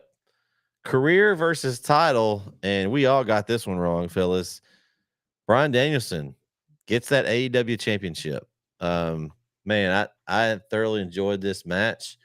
There was lots of great parts in this match. The Swerve entrance, as always, is great, but he had a little extra backup on his entrance there. That was cool. Had my son up dancing. He was getting after it. Man, there was a Death Valley driver on the apron from Swerve. Just they had Brie Bella and the family up the front, which was kind of cool. They had them there. It was trash talking to them. He was over kind of telling them he was going to send them back his daddy back home. I thought that was a pretty cool deal. But man, this match was just brutal. There was a couple of points where I thought maybe he gets hurt again because every time they drop Danielson, it always scares me, you know, because just he's had so much injury. But I enjoyed the story. The moment was awesome. The pop when he won was just incredible. The family came in the ring afterwards, and now the interesting thing for me is now where does he go? Maybe is there some point where he's going to retire when he loses the title? Maybe, I don't know. We'll see. But we've already talked about Nigel McGuinness possibly being a person. He's got a list, I'm sure, of who he wants to face. So now I'm excited to see how they play this the rest of the way. Now that that career is off the table, and he's not under contract from what I've read. He's going on a I guess date by date basis. I think his contract expired last month now. So I'm not saying this would ever happen, but what if he takes his AEW title and he brings it on to Monday Night Raw? I mean, technically he could do that, right? I mean, I just, not that would ever happen, but it's kind of interesting. You don't normally have a wrestler not on their contract with a title. So just something to throw out there. What do you guys like and not like about this match? Well, first off, I popped when Bumby came out and with Flash Garments and DJ Woo Kid. I thought that was Swerve's entrance was awesome. And then Danielson also had the awesome entrance with Final Countdown. And the match was just terrific. I thought it was interesting that Nigel wasn't on the call for this match. And they brought JR. They flew JR to London to do this one match. But and he called him Daniel Bryanson at one time. Daniel. Hey, we did it too earlier. So but I love the part with the interaction with in front of Brie and the kids and stuff, and then Nana was dancing in front of, and I said if the kids weren't there or if Nikki would have been there too, Brie would have slapped Nana. But she was there with the kids by herself, so she couldn't. But man, that was just a terrific match, terrific story. I mean, the two biggest, you can safe to say the two biggest pay-per-views of the year are WrestleMania and All In. Well, WrestleMania, you got the story with Cody ending with his family and friends, and now you got the same thing with Bryan Danielson ending with his family and friends in the ring. Claudio. It was weird seeing Pac out there because him and Bryan really don't have but Pac's part of the Blackpool Combat Club now. So, it's almost 10 years to the date when he won his WrestleMania title. Yeah. Well, yeah. Pretty close. I mean, not exactly, but it's been 10 years. WrestleMania. Yeah. So that was also cool. And I thought about that too. And it was just, it was a really fun match. And the story of it, Swerve is fantastic. It wasn't a long championship run, even though he did a lot in that run. It really wasn't that long, but he did a great job. And 10 years ago, or even 2020, 3 years ago, I was telling my wife this is 2020 back-to-back days. I watched Swerve in a fatal four-way cruiserweight match on Worlds Collide with he's JD McDonough now, but it was like Jordan Devlin or something then, and two other cruiserweights. And then the next night was Bryan Danielson in a dark match against the Fiend. It was like a lights out red match against the Fiend. And now 4 years later, they're main eventing for a world title on a major card. It was pretty cool to see how far they've come in those 4 years. So I really enjoyed it. And then I picked Swerve, and I didn't want Swerve's title reign to end, but we got the Bryan Danielson moment, and that was pretty cool to see. Yeah, Tony loves Bryan. I mean, he's been quoted as saying one time that if he got hit by a bus, he would want Bryan Danielson to run the company. So he wanted to do this for Bryan and have this moment. And I mean, I think Tony is Mr. Pay-per-view. I mean, when he wants to make a moment, Sting's retirement, when he wants to make a moment, he can do a moment right. And everything about this was beautiful. It was perfect. From Danielson, his whole career, he's been the underdog, just getting beat down by Swerve, getting hit with house call after house call, which, by the way, probably my favorite move in wrestling is the house call. Don't know why I love it so much, but I do. It's top 5. Yeah, it is awesome. But when he's getting kicked in the chest and he just keeps reaching out to his family for the power and the strength to keep going, like, so much emotion from Danielson and everything that he's been through with the injuries and WWE and all that. Like, I was happy to see Danielson get that moment and get that win. And I'm happy that Swerve was able to be in that moment too, because that elevates Swerve. Like, that moment will always be, well, who did he win it against? Well, he won it against Swerve. Like, Swerve will always be tied to that moment now. And I think that's awesome for Swerve. I have been a huge fan of Swerve ever since NXT. I think I showed my mom the other day. I had a video on my phone. I was watching a match with him and I can't remember who it was, but it was like in 2019, like black and gold NXT days. And it was just one of the best matches that I've ever seen. Like, Swerve is phenomenal in the ring. His attitude, like going in front of the kids and doing the Blackpool Combat stomps right in front of the family, like, that is savage, man. And I think the title comes back to Swerve. I don't know when. I think there is a pay-per-view in Washington in October, Wrestle Dream. Both Danielson and Swerve are from Washington. Maybe they run it back there and Swerve regains the title there. I'm not sure. Danielson is addressing Dynamite tonight. It hadn't come up yet, but he is addressing his future on Dynamite tonight. So I don't know what that means. There may be something else coming out of that. But overall, the match was, I mean, it was phenomenal. It was perfect storytelling, a storybook ending. It's almost, I kind of want it to be like the Sting thing. Like, he won the title and then he just gives it up. Like, he's done. Like, he did it.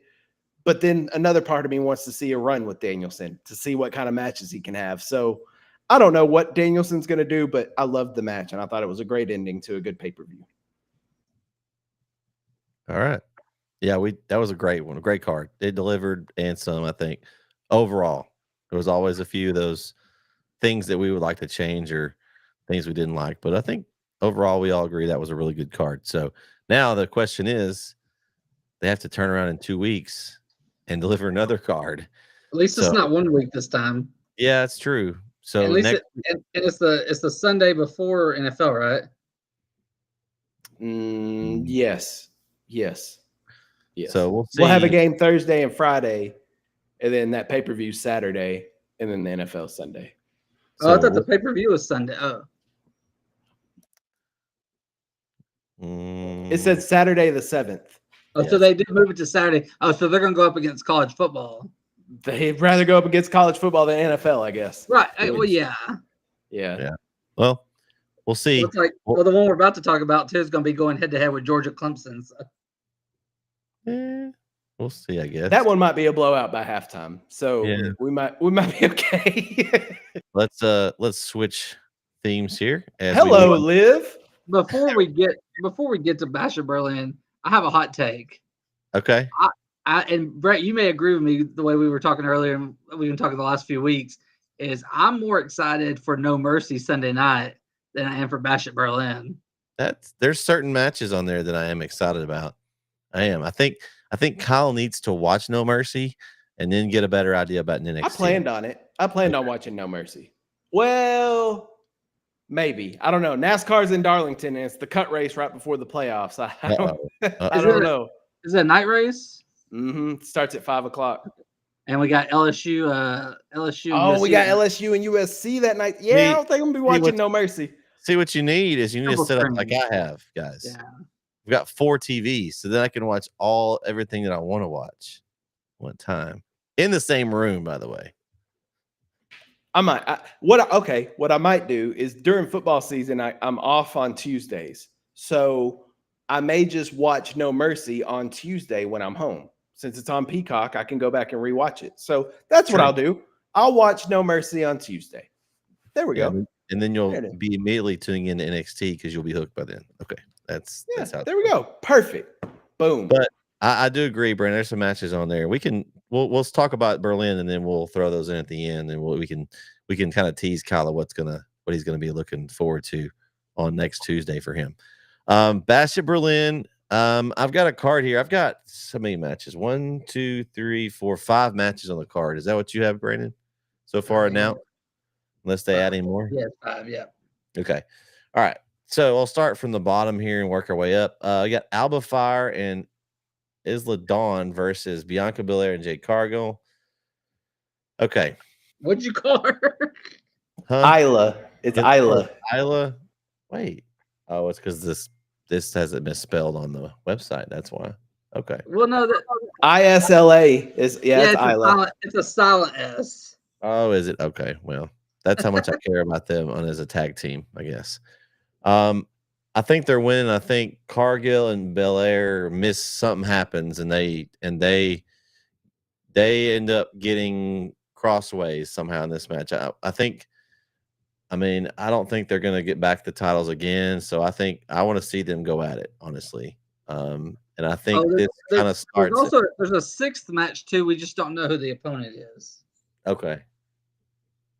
Yeah, I don't have. Is it the Intercontinental title? U.S. LA Knight, and they haven't said who his opponent is. It's like an open challenge.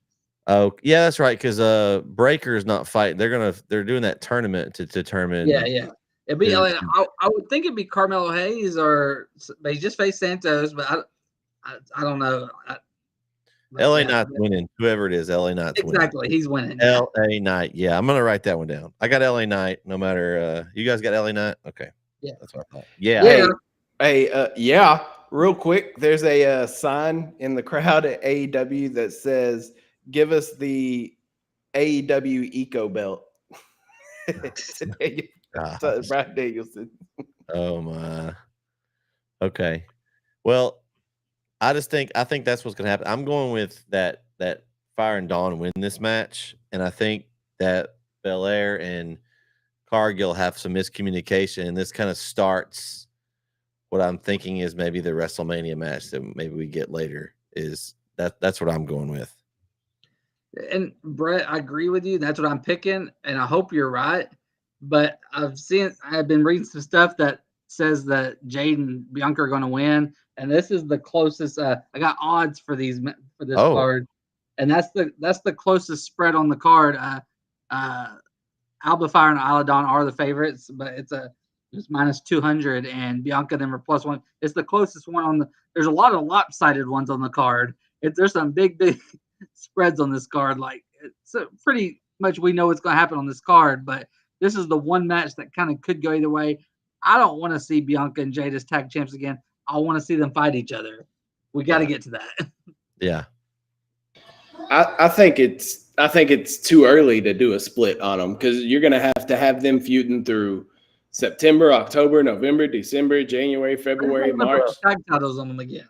I don't want to put the tag titles on anybody. They're completely worthless. Like they're pointless to have. So, I mean, but at the same time, at least they're bigger names if they're on Jade and Bianca, and it's something for them to do. I mean, I just thought maybe that this doesn't split them completely, but something happens in this match that kind of just starts the snowball effect that maybe somebody messes up, and so then they're kind of, and that just we kind of slowly play this out as we get moving forward.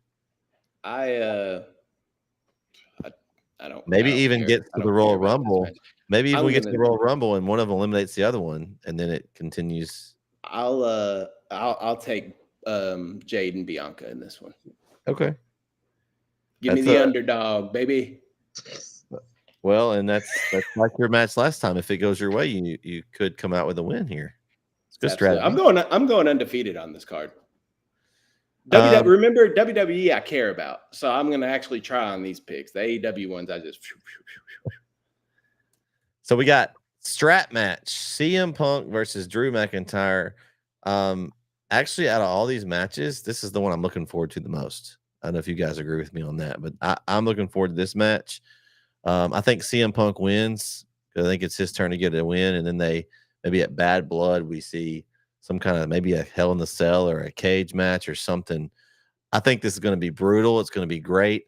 I think my prediction for the match of the night, and I'm going with CM Punk. Yeah, I think CM Punk wins this too, evens things out. Finally get the win in his return to WWE, and we'll see. I mean, I'm not a big fan of strap matches.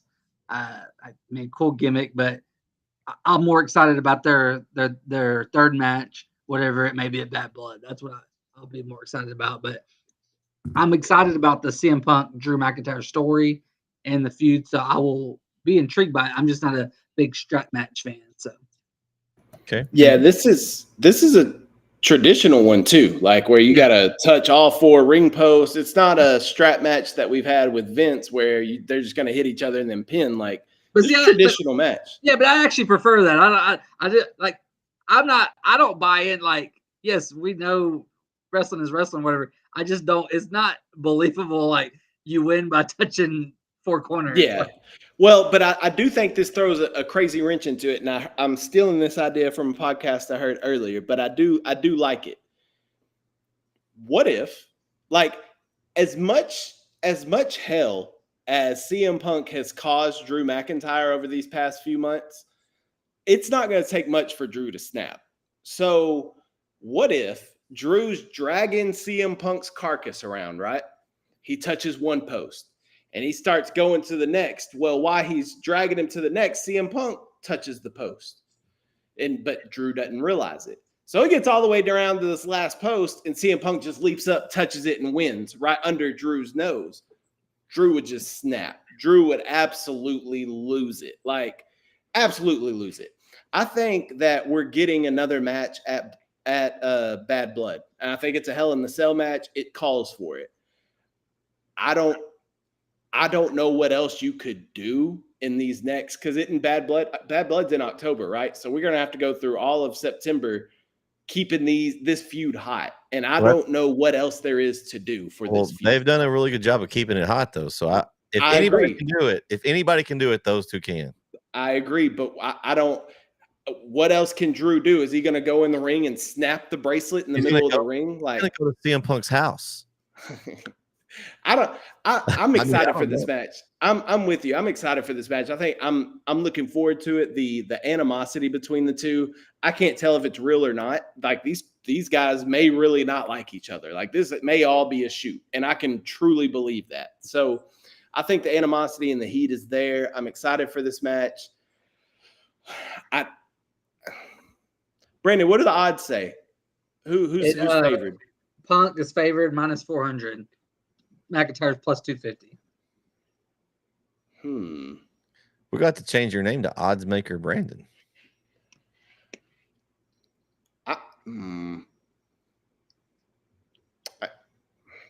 I'll go Punk. It's tough though. I could see it go either way because I think we're getting another match out of this regardless. Well, if Drew wins, we can't, like, you've already beat him twice. We can't get a third one. That's why I think Punk's win. Yeah, but if Drew still's got the bracelet, that's what Punk wants this whole time. So, and Punk's not going to stop till he gets that bracelet back. We're gonna put it on a ladder match for the bracelet. Bracelet on a pole match. There we go. Yeah, I'll take Punk though. All right. Next up, we got Damian Priest and Rhea Ripley, the Terror Twins. What do y'all think about the Terror Twins? That's an interesting name. I like it. Something different. I like it. I'm glad they finally changed the intros a little bit, made them a little different this last week. Took them a few weeks. Wish they'd have done that a few weeks ago. Versus Dominic Mysterio, Liv Morgan. I think they continue this out. I think that the Judgment Day slimy numbers game is going to prove too much for the Terror Twins. I'm taking Dominic and Liv. Whoa, okay. Wow. I would like Dominic and Liv to win. I just don't. I think this is a Terror Twins win. I think Damian and Rhea win this one. And I didn't like the other night. Why are Ray and LWO getting involved in this? Like, where's the LWO? I thought they were gone. I thought it was done for, and then they come back all of a sudden. Yeah. Wait a second. LWO has been gone for months and months. No, they can't. Yeah, they came there tonight, and Ray and Dom still doing their thing. So I was like, can we move on from that until the reunion? But and also like, and then you're at Ray, we get inducted to the Hall of Fame, and he's still wrestling several months later. I don't like that either. But like, why didn't you wait and induct him when he retired? But no, I think retired. Yeah, that's what I'm saying. But I think Damian and Rhea win this, and this will be another where the odds.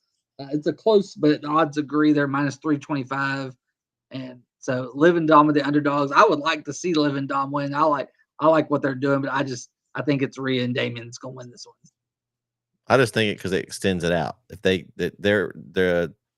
Damian and Rhea are not going to stop until they get there. I just feel like they're going to keep extending it. I think they win this one, and then we'll see and then I think at Bad Blood we'll get Finn and Damian 1-on-1 and Liv and Rhea 1-on-1 again. Okay. Kyle, what do you think? I think they have beat down the Terror Twins these past couple of Monday nights, and that's usually a telltale sign. If you get beat down before the pay-per-view, you're probably going to win on the pay-per-view. It's Wrestling 101. So I'm going to take the Terror Twins to win on Sunday over Dom and Liv. I don't know how, because I'm with you. The numbers game is going to be on Judgment Day's side. I don't know how they're going to win it, but I can't see Damian and Rhea losing to Dom and Liv. Like I can't take the little mustache man seriously. I just mean that's still Junior. That's Eddie Jr. Well, I'm kind of surprised. I'm kind of surprised that they didn't do Finn and Liv. Yeah, just the Finn Damian part, and then Well, that almost makes me think that there's gonna be some shadiness going on, like because you would just think, oh yeah, it's Dom, they're gonna lose. That's why I'm thinking like, that's make that so obvious. Maybe it's not obvious. I don't know. It's a swing match. I think the Terror Twins got it. All right. Next match, Cody Rhodes versus Kevin Owens for the undisputed WWE Championship. Cody Rhodes is going to win. I think it'll be a good match. I like Uncle Kevin in the ring, Kyle, but I can't go with him. Sorry. I think he's going to take the L here. Cody Rhodes. Cody Rhodes. In Germany, but they definitely do that in England. Cody Rhodes. Are you taking Uncle Kevin? Absolutely not. This is the easiest match to pick on the card. Cody ain't losing. Did you say that? This is the biggest spread on the card, minus 6,000. Yeah, Cody's. There is no chance in hell that Cody loses this title. No, the intrigue here is Uncle Kevin is turning. Is it happening Friday? Is it happening Saturday? Or will it happen after the match Saturday? Or will it happen later? I don't think he's turning. And let me explain. I don't think he's turning. I think Randy's going to be the one that turns because Randy is sitting. I know he's got a championship match with Gunther, but Randy's over there seeing Kevin Owens getting handed a championship match, just handed to him when Randy had to go through the King of the Ring thing to even get an opportunity. So I think Randy's going to be slighted and he's going to turn into the Viper. And I think Randy turns on Cody. I don't think Kevin turns on Cody this week. I've got some inside influence with Uncle Kevin. I just don't think he's turning. So this match, then, like the Bloodline will do something. Probably because that's not done. Solo's already called out Cody again, right. So Cody's gonna need backup. So I think Kevin stays there because he got the championship match. He feels like he still has to protect Cody. He's got backup. They're coming. So yeah, it's interesting. We'll see. And I think that USA debut is when Roman's supposed to return. That September the 13th is what I've heard. So that'll be interesting. Of course, you got the commentary switching up. Michael Cole and Corey Graves, which I thought they would do Cole and Barrett, but yeah.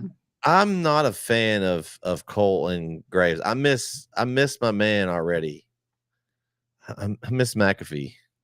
I'm just the other night it was just not the same with Cole. I thought they'd put Corey with Tessitore, but yeah, I don't know. I'm excited to see how Tessitore does. I'm excited for that, but I like Corey Graves, but Pat McAfee was so good and I enjoyed him so much. Like Corey just didn't. It wasn't the same on Raw to me. So I don't know. All right. Gunther versus Randy Orton. This is Gunther all the way. There's no way. I'm surprised this one's not as big a favorite on the card as well, Brandon, because I just don't think they're taking the title off Gunther. He's got a long run coming. I don't know who's his next opponent, but Randy's a great story. They he didn't get pinned. I like the way they, reasoning for giving him a shot. But this isn't it. Gunther's going to retain here. Yeah, Gunther's going to win this. This is the second biggest. The three biggest spreads on this card is Cody minus 6,000, Gunther minus 5,000, and then LA Knight against whoever he faces minus 3,000. So those are the three kind of gimmies of this card. Gunther definitely wins this. We didn't know when after he won with Damian, what did he do next? We didn't know it because Randy's on a different show. We didn't even think about, and they threw this at us, and I'm looking forward to the match because I think this will be a fun match. I think I'm looking forward to, like, it was a good when they faced in the King of the Ring, and I think this will be a good match. But we know Gunther's going to win. But then where does he go next? That's they're building some people. I think they're starting to slowly build some people. They're building Bronson Reed. They're building Braun Breaker, but Braun Breaker's got a title. They're building some people, but I just don't know who Gunther can face next because that's good. That's what's going to be interesting. I don't know. Yeah, I don't know how they're going to get someone to face him by bad blood. So, good news. Only a 6-minute run over for Dynamite tonight. So you only missed 6 minutes of it? Well, I didn't miss any of it because I watched it all. Oh, you were. But, so you got it live, so you didn't miss it. That's good. So stupid. Anyway, this is easy. I'm not going to spend a lot of time. Gunther wins. I think it's going to be a great match. I'm looking forward to it. I love Randy, and I think Gunther's phenomenal. Gunther ain't losing that title anytime soon, so you better get used to seeing it around his waist. Yeah, I think he still has it at Mania. Yeah, he defends it at Mania for sure. And so there were some interesting as far as matches go that they've got. This is almost like, I don't want to say a kind of a between pay-per-view card, but it is kind of, I think there'll be some solid matches, but besides a few, I think we kind of agree where they're going. You've kind of got the bloodline stories not really tied to this one. I'm sure they'll be involved somehow. They'll show up and do something, but right now they're not on the card. It's kind of an in-between before Roman returns, and you've got some stuff they'll start kicking up. I'm interested to see. You got Bad Blood and Survivor Series coming up. So there's going to be some really good builds, and the War Games match. I love that one. I'm glad that they brought that up to the main roster. I love the War Games on NXT. when they had those at NXT. I think those are really cool matches with the 2 rings, and I've always enjoyed those. Even back in the WCW days, they did those. So I'm excited about that. The big Bronson Reed, and we mentioned it earlier, but man, the big beefcake match. I was concerned. Okay, I was concerned when they booked this match. I'm like, okay, so you can't make Braun Strowman look weak because you don't really want to make him look super weak, but you got to make Bronson Reed look strong, and they found a way to do it. Took it to the parking lot. When's the last time that there's been a match that just goes to the parking lot? Can y'all remember? I mean, it's been a while. Like, I loved every bit of this match. This was my favorite match on Raw in a long time. Like, they just hit each other with just everything they had. They're out fighting, throwing each other into cars, and then he climbs the wall. I'm like, oh crap, he's about to tsunami him through the car. And then the windows blew out. Those special, did y'all see the special effects there? It like had the little spark. The windows blew out. Oh, I loved it. It was cinema. Sign me up. It's like, and then they said later that Bronson Reed walked away from it. I was like, they just made him even bigger of a star than what he was. Like, where was this a year ago? Like, Bronson Reed, it's took them how many weeks is this? 3-4 weeks of just, and now he's like one of the most over stars on the Raw roster. I mean, but the problem is, I don't know where you go with him because you've got Braun Breaker, you're trying to build him, and you got Gunther. You're not taking on, so I don't know where they go with him. But right now, he is red hot, and I enjoy every bit of it. Yeah, I like what they're doing with him too. I know Kyle's been a big fan of Big Bronson Reed for a long time, and and it's funny you talked about this match. Well, pretty much everything that happened was outside of the match. The match was already over. They took off and had a fun thing outside. But that was I like what they're doing with Bronson Reed. I'm just like you said, let's see where they go next, and can he challenge for a title and what title? So yeah. I've been on this Bronson Reed bandwagon. I've been banging the Bronson Reed drum for as long as I can remember, and Diggs will still hate on Bronson Reed after all this, I'm sure. But I think it's great. It's again, been a fan of him since Black and Gold NXT. And I love Bronson Reed. I think he's athletic. I think he's great at what he does. The spot on the car was cool. The sparks inside the car was a little weird because the car's not even on. How do sparks fly out of a car that's not on? It starts smoking too, Kyle.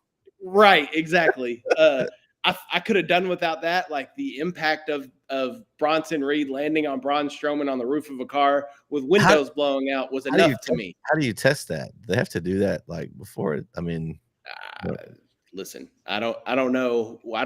But I think Braun Strowman's the perfect person to feed to Bronson Reed because he's not doing anything. Braun Strowman's not an impact on the card. He can take getting put through a roof of a vehicle and be okay. But he's in this weird space where it's also believable that if he beats Bronson Reed, you're like, okay, well, he is a 6'8", 340-pound guy. How about this? All right. Let's picture this one. Braun Strowman returns right before Bad Blood, and they have some kind of crazy no DQ, like let's just beat each other up all over the arena match. And Bronson Reed climbs up on some of the signage or something way high and like does a tsunami off of a 10-foot drop. I don't know. I could sign me up for them going at it again on a pay-per-view, just beating the living crap out of each other. Bad Blood be perfect. I think we will see it again because there was no match really. It was just them beating up on each other. I think we'll see it again where there will be some type of stipulation like a street fight or something like that where you get weapons involved and it's going to be wild and I'm here for it. Sign me up. Yeah. Another thing that I liked on Raw. What was that, Brandon? I said, but first he's going after the Miz again, he said. So. Oh, gosh. Poor Miz. The other thing I liked, the return of Uncle Howdy. That was an awesome moment. Like that so far, they have done a really good job with that.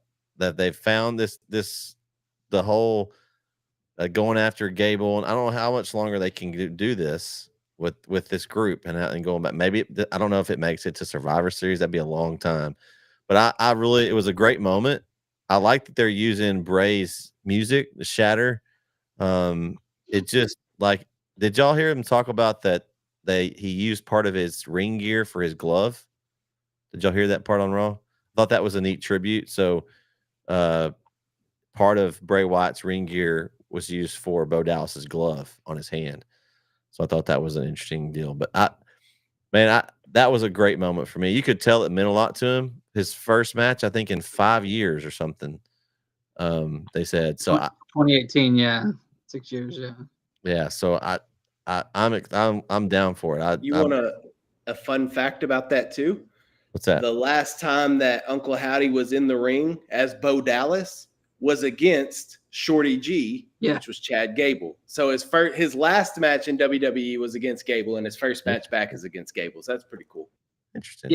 Yeah, that one was a tag match. His last singles match, I'd seen it.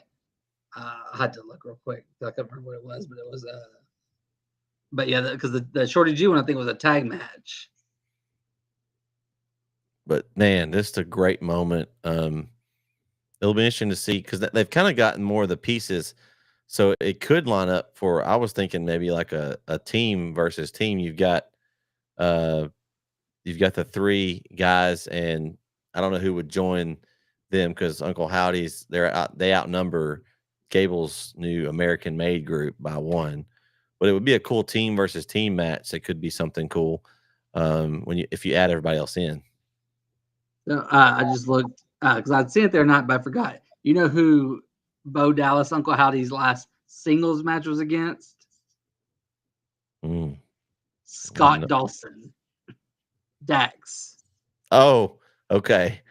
Pretty random, but yeah. That's interesting. But man, that's another thing that I'm liking right now. I'm excited for Roman Reigns' return and that story. But we're going to talk about the NXT No Mercy real quick. But before we do, is there anything else that you guys have seen on WWE right now that kind of has you excited about? I mean, you covered. I'm excited for. I'm excited for this bloodline thing to go forward.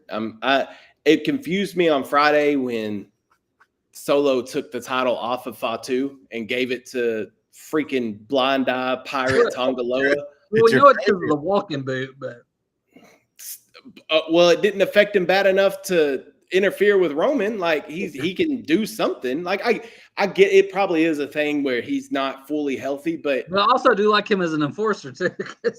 Yeah, but I think it further plants the seed. Like one day Fatu's going to turn on Solo, and we can look back at this and say, oh, well, he was. I get it, but I'm excited to see the OG bloodline get back together. Where's Jimmy? Where's Paul?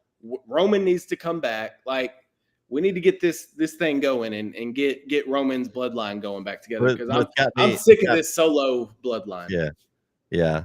Not my bloodline. Was it Bloodline version 2. Or 0. What was it they said on TV? It's Bloodline. Timu Bloodline. Okay. All right, Kyle. So we're gonna talk about this card that you're gonna really look forward to, the No Mercy card, that I'm looking forward to. So you've got the Wesley Zachary Wentz match. That's the one we were talking about a while ago, and they've really they brought them back. They had the Rascals all together. They had a tag match. What was it? A few weeks ago, right, Brandon? Yeah. And they lost. Wesley super kicked. What was it? Yeah. And then he kicked his friend there in the low bonus. And basically blames them because they left him. I guess they had to vacate the titles. I couldn't remember that. Because he got fired for some legal issues. Yeah, and so he blamed them and all that. It's perfect story, and I'm excited for that match. It's going to be just anything. It's going to be a great match between the two of them. I don't know if they've ever fought either, so it'll be.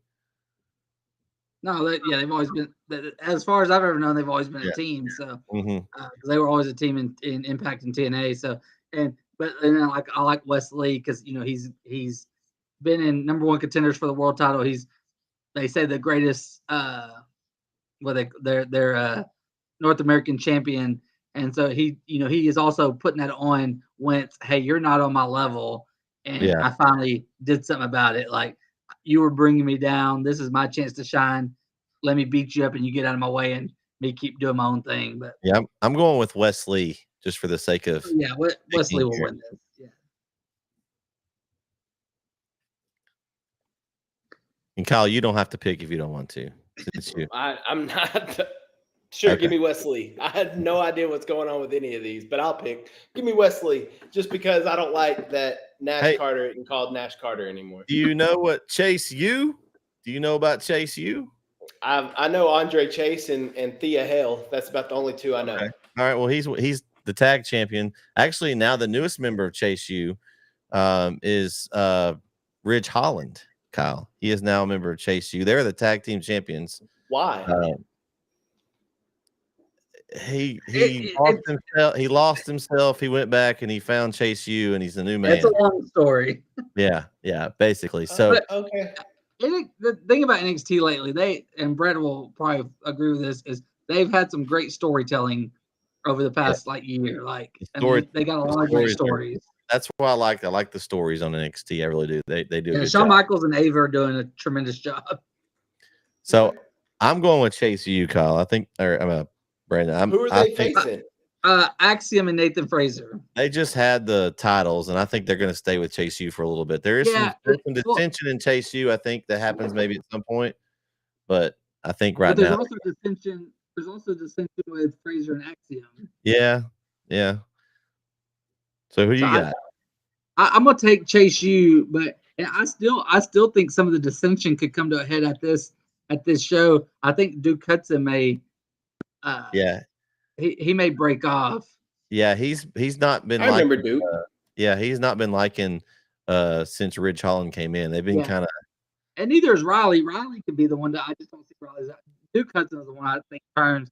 I think they still win, and then Duke Hudson maybe kind of gets mad and goes away. But okay, maybe him and Riley become a team. Maybe him and Riley become a team in the next challengers. The U, okay, gotcha, Kyle. Chase U. All right, next match, the North American Championship, Oba Femi versus the Don of NXT, Tony D'Angelo. Hey, Tony D. I'm looking forward to this one, but especially Tony D. I think it was last week when he came out and he slammed Oba Femi like Tony D. I think I think Oba Femi wins. Oba Femi's a monster. I can't wait till he comes up and have him face Gunther, and he's gonna be big on the main roster. I do, but I think he keeps the belt for now too. I agree. Roll Tide. I'm not gonna lie. When Tony D first came into NXT 2.0, I was like, who is this guy? Like, what? He wrestled in like a jumpsuit. Like, it was not a fan of him at first, but he grew on me. I'm a big Tony D fan now, but he's not beating Oba Femi. I've seen how big that son of a gun is. I'm not picking against him. Tony D ain't got it in this one. All right. Next up, Women's North American Championship match, Kalani Jordan versus Wendy Chu. Does Kyle know about the new and improved Wendy Chu? No, the Wendy Chu I knew was sleeping on the side of the. Have you seen her lately? She is. I saw a graphic of her last night, and she looks crazy. She is. That's not the Wendy Chu I knew. That's nice around there. Okay, so we got Kalani dating Carmelo. Think so? Is it Kalani or Jada Parker? Maybe. I don't know. I don't know which one. She's incredible in the ring. Either way, she is. Like, I love watching her. You're right. It's Kalani. Yeah. I'm definitely taking Kalani Jordan. They just put that title on her. It's a brand new title. She was the first to actually have that title. That was an incredible match, by the way. The way they gave her that title. That was a really good match. Yeah. This one's tough because what they've done with Wendy, I could see. Man, I don't know, but I'm gonna take Kalani.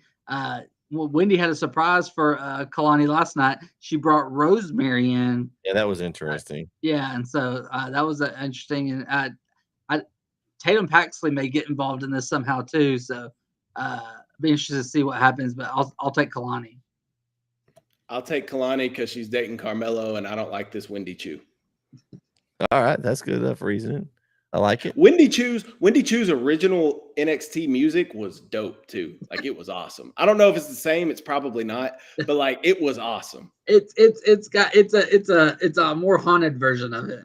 Okay, all right. Yeah. Give me Kalani. All right, women's NXT Championship match: the Prodigy Roxanne Perez versus Jada Parker. And I'm excited to see Roxanne Perez on the main roster. She's one that's I think is gonna be.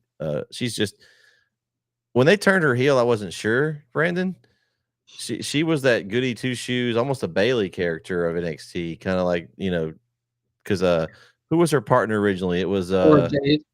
Yes, and she turned on her, and so she was the I guess the innocent one that kind of got left to the side, and now her heel work is great. I like her a lot. Like she carries herself really well, and she's that Prodigy name is stuck. I like her. I don't think they take the title off her with Jada Parker. I like Jada Parker in the ring. I think she's very athletic and she can do some cool things, but I'm sticking with Roxanne on this one. Yeah, I think this would be a really fun match, and I think Roxanne will win. On NXT. Did you watch NXT last night, Brett? I did watch it last night.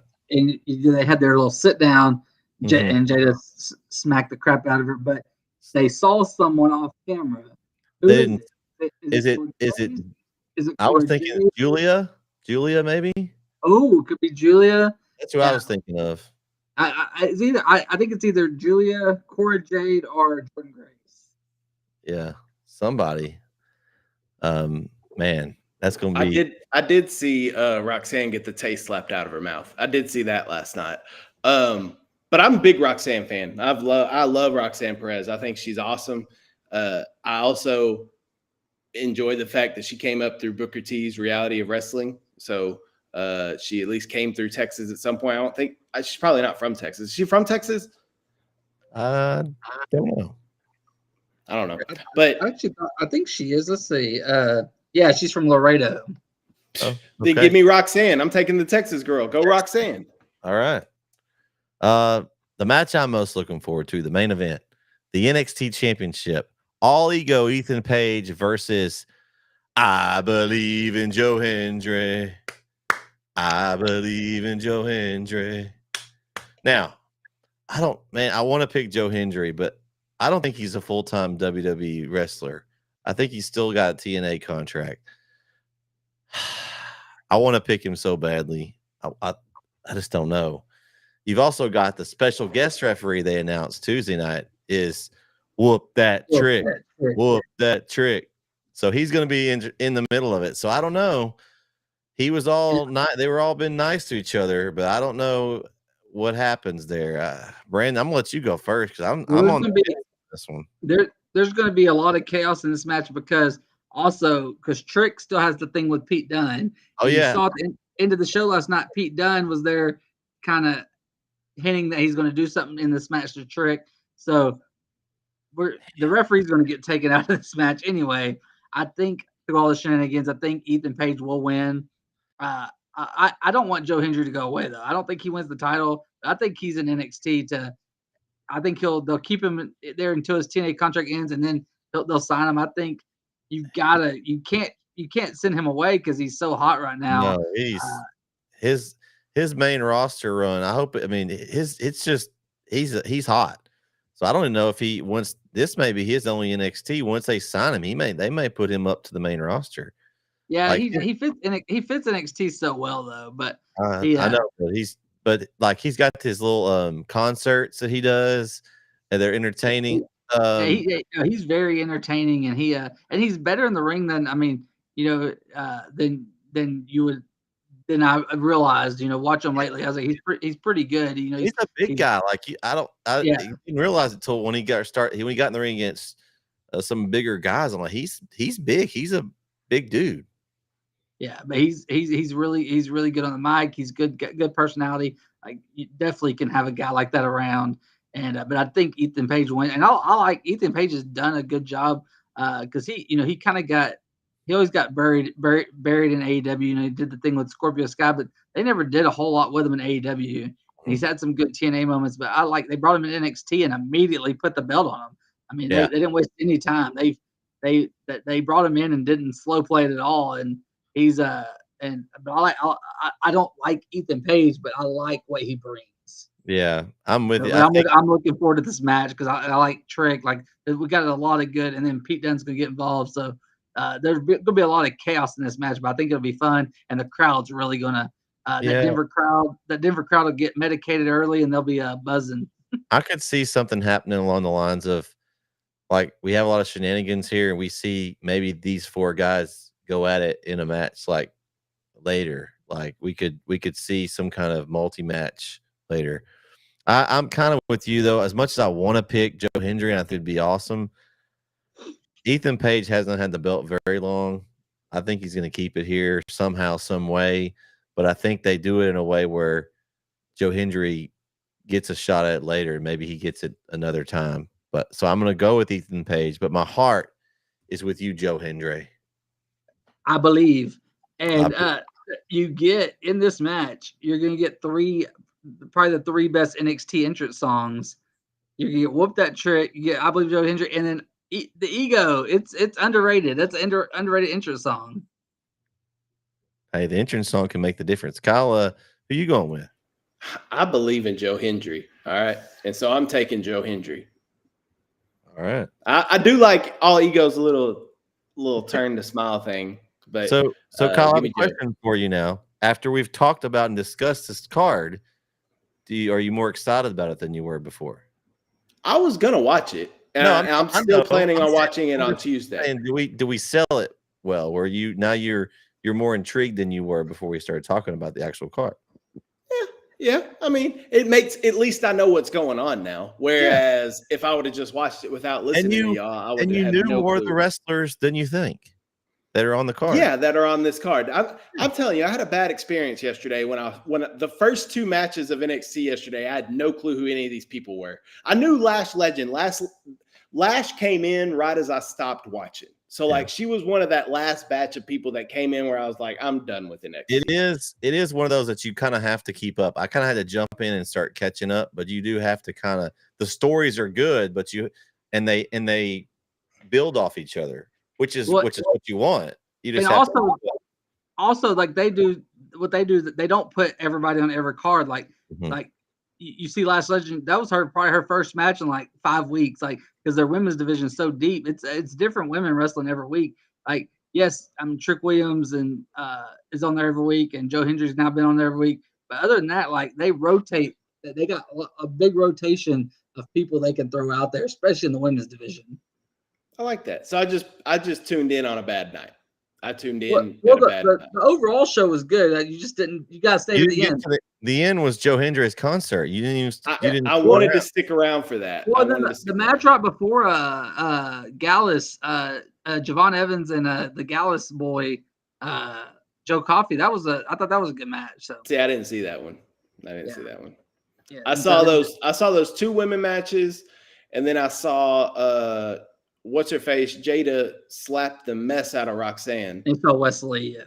And then I saw I left. I was at my parents' house again. I left right as the face off between Wesley and what's his name was about to happen. So I didn't see anything after that. Yeah, because they did some, and then Tony D'Angelo did some stuff. They did, in 2 hours. I did see the Tony D thing. I did see the Tony D 2 hours. They get a lot in 2 hours. Yeah, I did see the Tony D part because he left in the middle of the match because something was happening. Did you see? He went back to his restaurant. And that's where Obafemi was in his restaurant. Oh no, I did not see that part. All I saw was him leaving. I didn't see what happened at that. I'm looking forward to that match. So yeah, it's gonna be good. It's gonna be good. Well, I am excited because this card is a card of people that I at least know. So I'm liking that. So this is our chance to kind of get you in. So we're gonna get you in so you'll watch more NXT. Get in your schedule. I don't have time for it. I'm looking forward. I'll stand by it. I'm looking forward to this more than Bash at Berlin. But I am too, actually.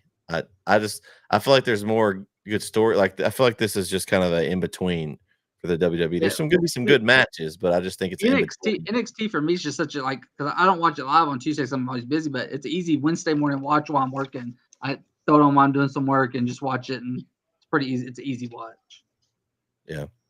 Well, we've got some good wrestling this weekend coming up, fellas, and if you like wrestling, then you might want to stick around and tune into Off the Ropes. We got several more weeks in a row of wrestling we got to talk about. We'll come back next week and discuss these WWE pay-per-views, and then we got AEW All Out.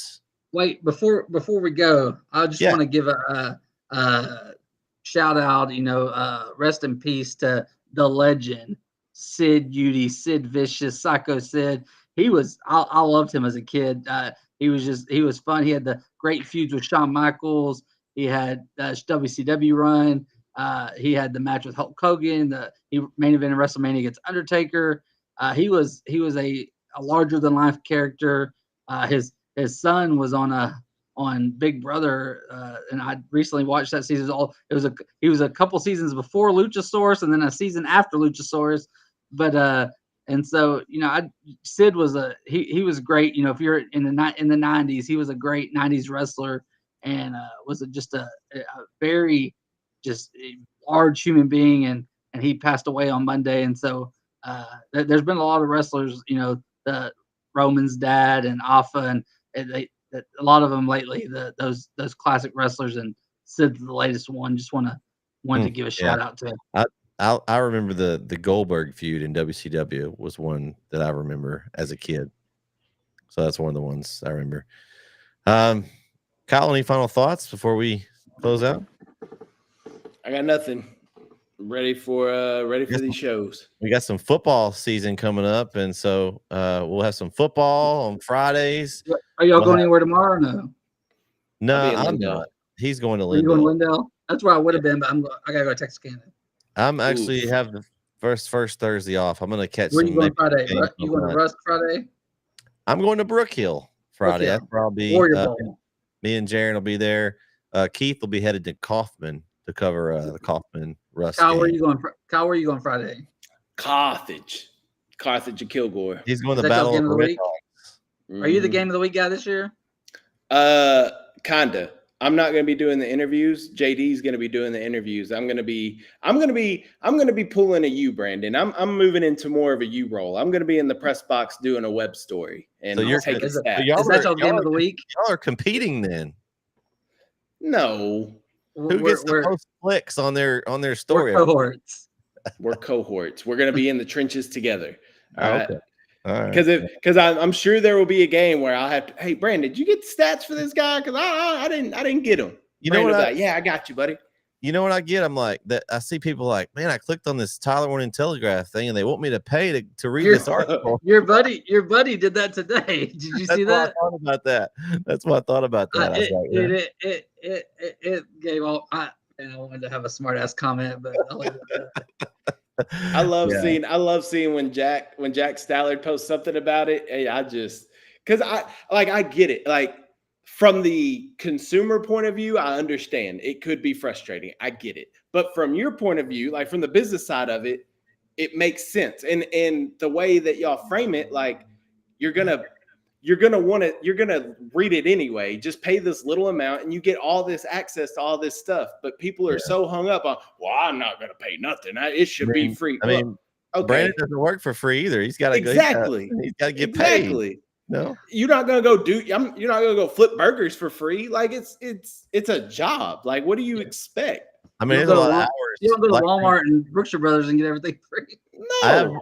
I definitely have more appreciation for what you guys do, from having to do some of it on my own. I don't write anything, but just like it's a lot of time and effort. You go to the games and you don't just go and leave. You've got to keep stats. You've got to write stuff up and get interviews and all that stuff to make a good article and stuff. So it's a lot of time and effort. People they just think that stuff just shows up on that webpage and they want to read it. But, it happens. Then they want to complain because they have to pay for it. Man, get out of here. They want something free. They can come to NetSN. We don't charge. There you go. And then you can find Brandon on our shows too, Yeah. And probably get some of that knowledge that you don't want to pay for. Yeah, this is my free content. Yeah.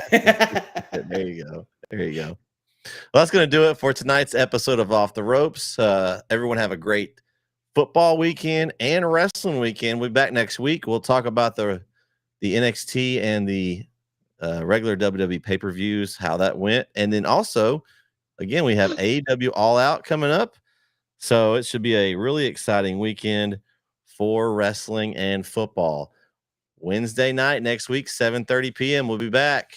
Until then, for Dirt Sheet Brandon, the Big Oos, Kyle Owens, I'm Mr. Nettis Brett Swinney, signing off for tonight.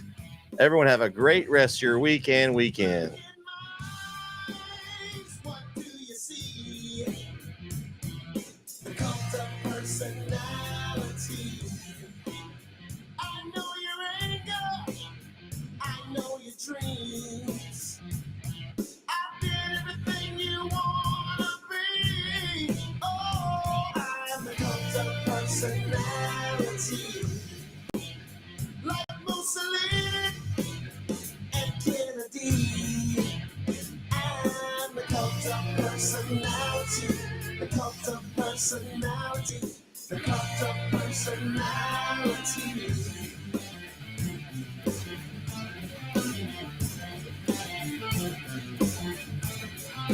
Neon lights, Nobel Prize when a mirror speaks, the reflection lies. You won't have to follow me, only you can set me free.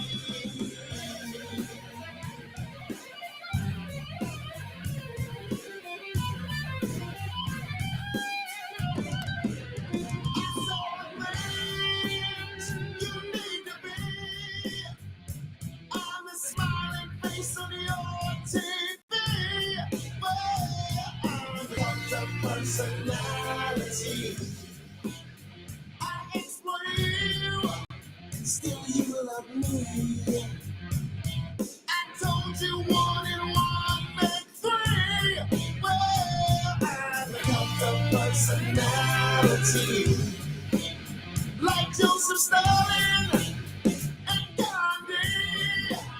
I'm the cult of personality. The cult of personality. The cult of personality.